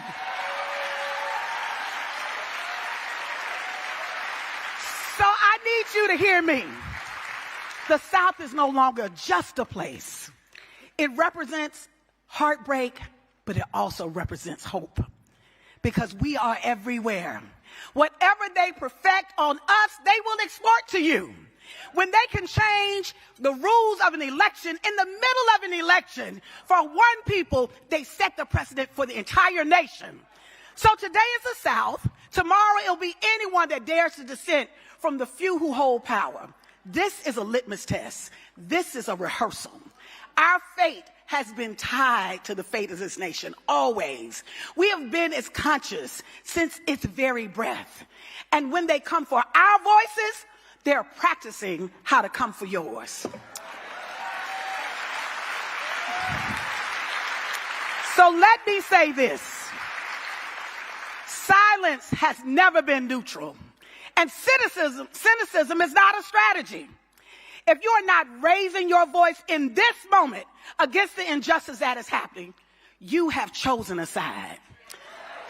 Now, as we approach the 250th anniversary of the year of this nation, who's giving itself a birthday party that doesn't quite deserve it right now, I would say in my grandmother's words that what the devil meant for harm, God will use for your good. I didn't understand that, but I do now, that in this moment of despair, that people are looking for hope. When it seems like there's a dark night of the soul, we are the light bearers. We're the ones to actually lay the path so that people can understand. I am here as defiance dressed up as hope. I am resistance. I am also love. Yes, because our politics, y'all, our politics will not save us. Our humanity will. Real change in this nation has never come out of the White House. It comes from the people. We anchor it in our hearts, our minds, and imaginations of the people when we believe in justice. And look at what we've allowed ourselves to become. Here we are, a nation that pours billions into artificial intelligence, but will not invest in the greatest creation ever made, the human mind, the human soul, human beings, our babies. We would rather imitate people than invest in people. We would rather teach a machine how to sing instead of free the people who taught the world how to sing. But here is the good news. There is good news. There are more of us, just as Sister Jade said earlier, than those who seek to destroy us. Of the great songwriter in Griot, Stevie Wonder. It is time, family, to go to higher ground. We have to go beyond seeing ourselves just as citizens of this nation. We have started to see ourselves as the architects and the founders of a next America, a new America where children will not go hungry, where our poor will not be discarded, where our brothers and sisters of every race will see their humanity, that we are not supporting a genocide, that we will not allow our elections to go and be stolen, where the value of human life is over everything, including money, wealth, and land, because we, the people, have the God-given right to create the America that we desire and that we deserve. Let's build it, family. We are the light bearers of a nation that is yet to exist. We, as light bearers, can illuminate the path. We can get the possibilities, but everybody has to speak out. Become the light of hope for those who are suffering. Teach ourselves a new song for our humanity. We the people. I want you to repeat after me. We who believe, in freedom, will not rest. We who believe in freedom shall not rest. We who believe in freedom cannot rest. We who believe in justice will not rest. We the people. Peace and power. Love you. Thank you.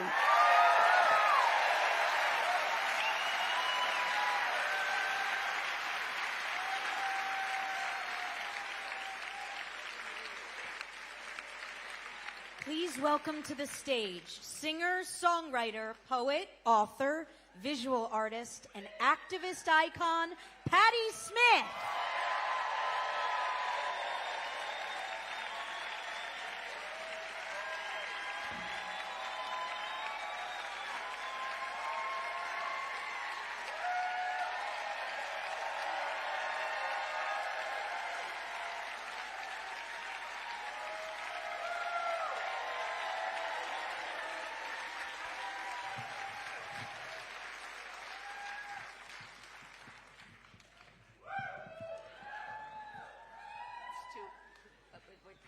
It's too high.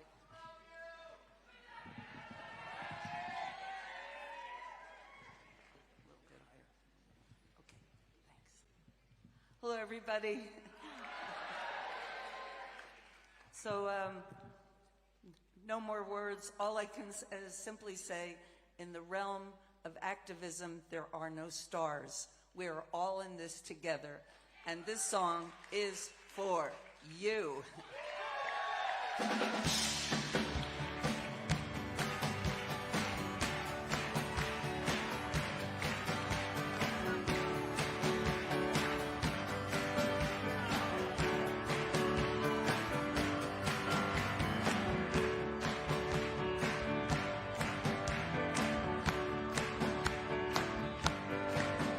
I was dreaming in my dreaming, well, of an aspect bright and fair, and my sleeping, it was broken, but my dream, it lingered near, in the farm of shining valleys, where the pure air rarefied, and my senses are newly opened. I awaken into the cry that the people have the power to redeem the work of fools upon the meek. The graces shower. It's decreed. The people rule. Come on. People have the power. Believe it. People have the power. Make it so. People have the power. People have the power. Whoa.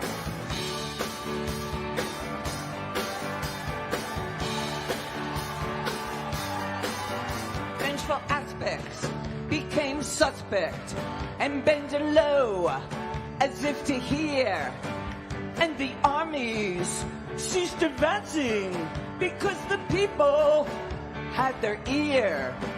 And the shepherds and the soldiers, where they lay beneath the stars, exchanging visions, laying arms to waste in the dust, in the form of shining valleys, where the pure air rarefied, and my senses newly opened, 'cause I awakened to the cry. Come on! People have a power. Believe it! People have a power. Make it so! People have a power. People have the power.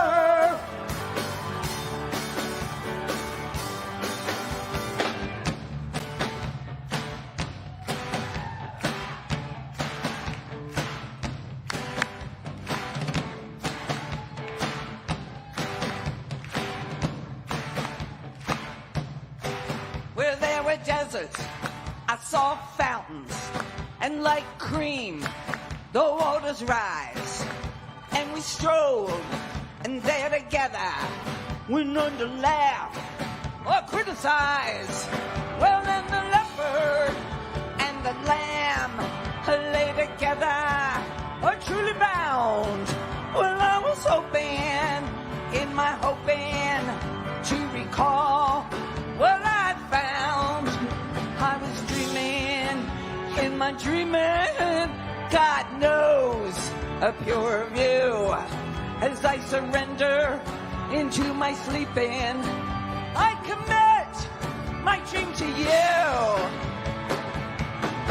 People have the power to dream. People have the power to vote. People have the power to march. People have the power to love, power to dream, to rule, to wrestle the world from fools. It's the creed, the people rule. Well, it's the creed, the people rule. Listen, I believe everything we dream can come to pass through our union. We can turn the world around. We can turn the earth's revolution. People have the power. People have the power. People have the power. People have the power. Don't forget it. Use your voice. We the people.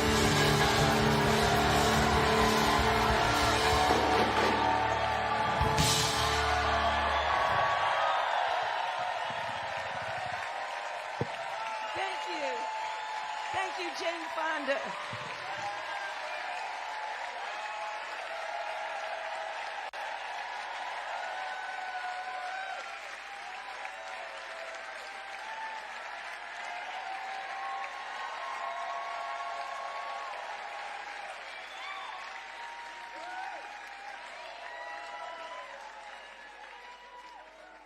Thank you.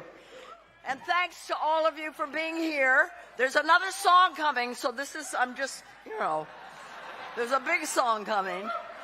Thanks to all the artists and activists who've lent their time and talent to...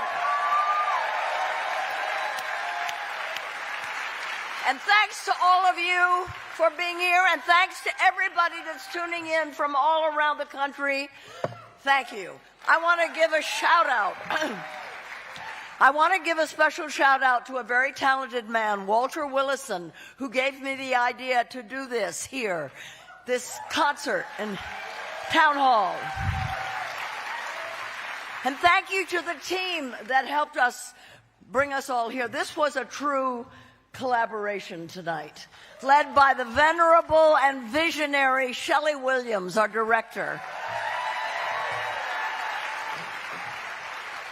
This event was produced by the Herculean efforts of Bruce Cohen and Rob Nanas of Rigor and Ruckus, with Rachel Sussman and Heather Shields. Music direction by the Tony Award-winning Mary Mitchell Campbell.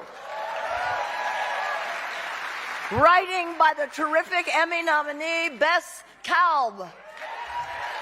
And thank you to the crew and the entire staff of the Committee for the First Amendment. You know, the musicians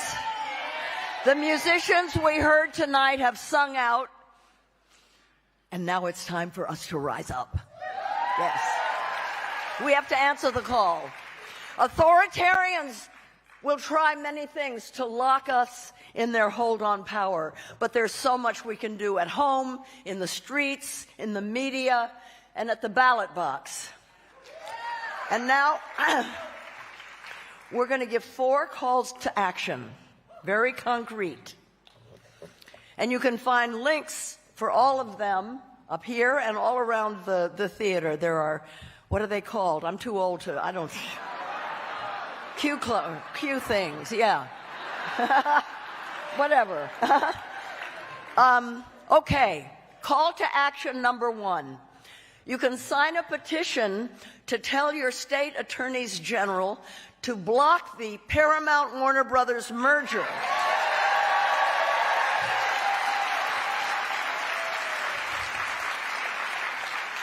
This is a direct attack on free speech, freedom of expression, decent costs of going to things. You're going to have to pay more if this merger comes through, and you're going to get a very thinned out kind of freedom of expression, independence, and diverse news. I have a personal stake in CNN. I don't want to see it go that way. You know what I'm saying? And sorry, I'm so sorry. Did you know that there's an election coming up? There's an election. Hey yo, Idibiri!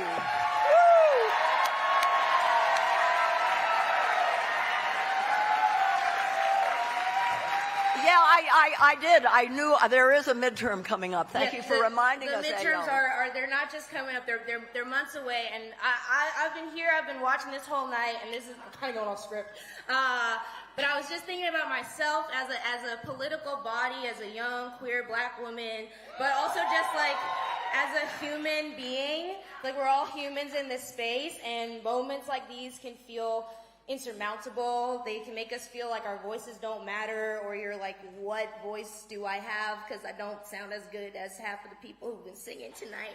But that's wrong. It's a lie. And the powers that be know it. That's why they are actively trying to take away our right to vote, a right that people have died for.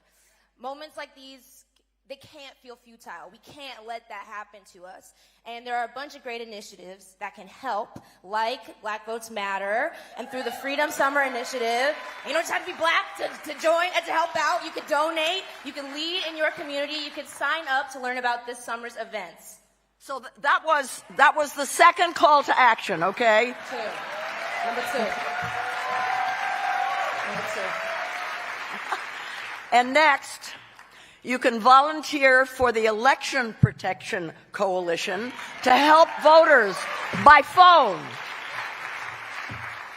And if you'd like an actual job at a polling station, okay, actual job. I didn't write that, but if you do want an actual job at a polling station, right, you got Power paid. the Polls recruits poll workers and connects you with your local election office to apply, and this is really needed. Yes. This is really, really needed. I'm seeing some nodding. I'm seeing more nodding. Okay.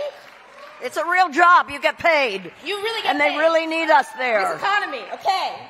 And if you're a member of the entertainment industry, you know, an artist, a singer, but also behind the scenes, carpenters and electricians and all, if you're part of our industry, join the Committee for the First Amendment.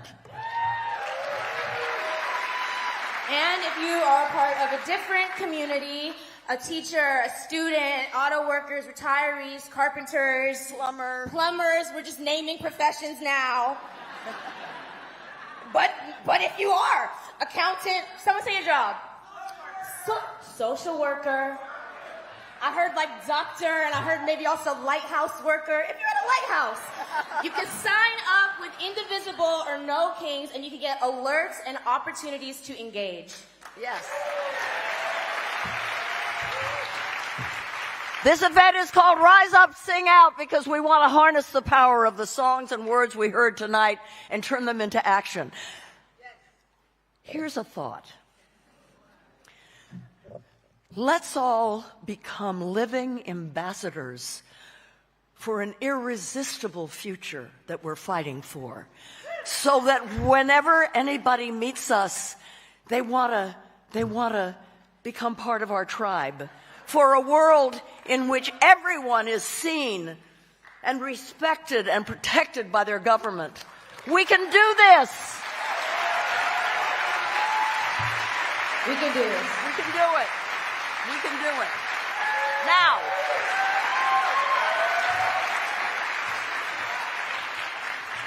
since this theater was built by the suffragists over 100 years ago, it's only fitting to give them the last word. Through the prescient song from Shana Taub's Tony-winning musical Suffs, led by Kayla, Davion, with the Broadway inspirational voices, may we all be inspired to keep on marching.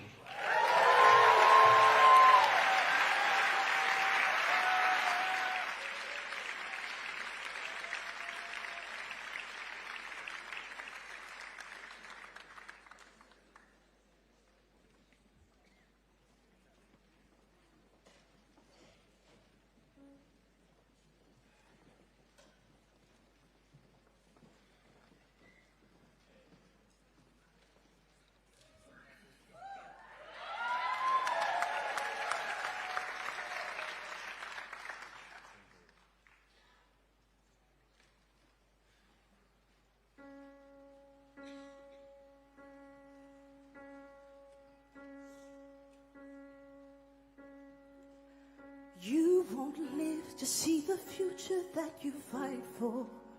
Maybe no one gets to reach that perfect day. If the work is never over, then how do you keep marching anyway? Do you carry a banner as far as you can, rewriting the world with your imperfect pen, till the next stubborn girl picks it up and you join in the chorus of centuries chanting to her? The path will be twisted and risky and slow, but keep marching, keep marching. Will you fail or prevail? Well, you may never know, but keep marching, 'cause your ancestors are all the proof you need that progress is possible, not guaranteed. It will only be made if we keep marching, keep marching on. Keep marching on. Keep marching on. Keep marching on.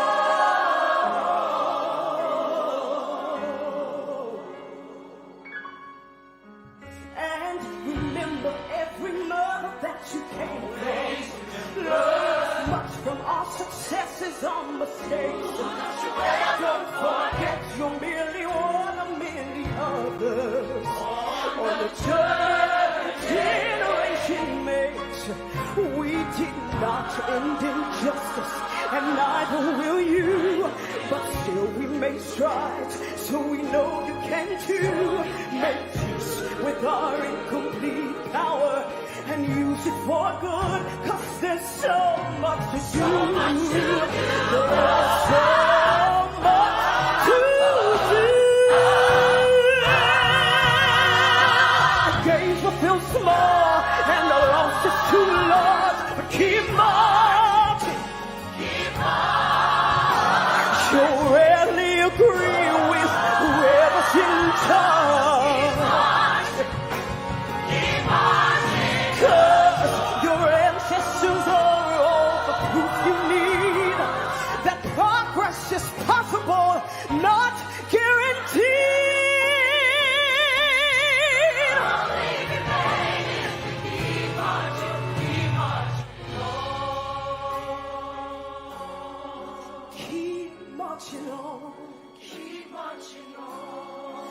keep marching on. Keep marching on. Keep marching on. Keep marching on.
Twisted and risky and slow.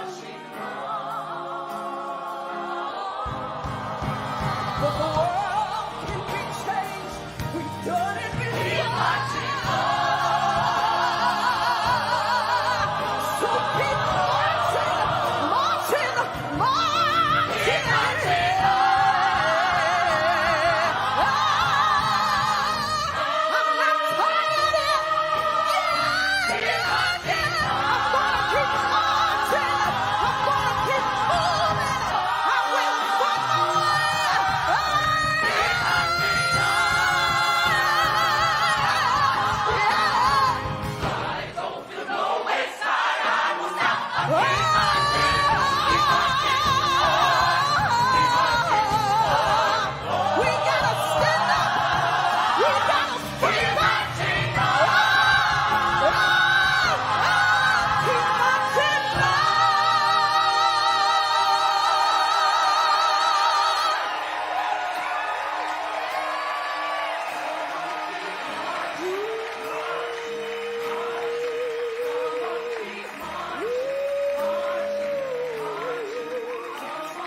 Keep marching. We will prevail. It's nothing we haven't seen yet. We gotta keep marching. We gotta keep moving. We will prevail. It ain't nothing we ain't seen yet. We gotta keep marching. We gotta keep marching.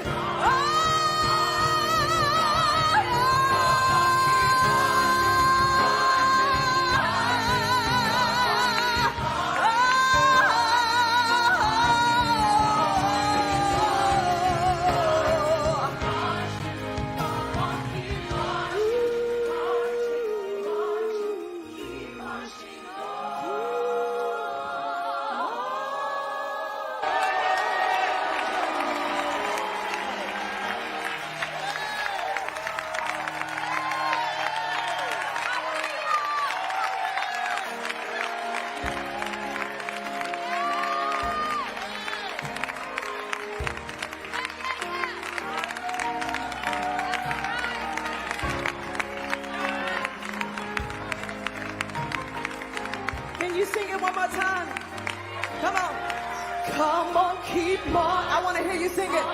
Come on. This is what unity looks like. Yeah. This is what perseverance looks like. Yeah.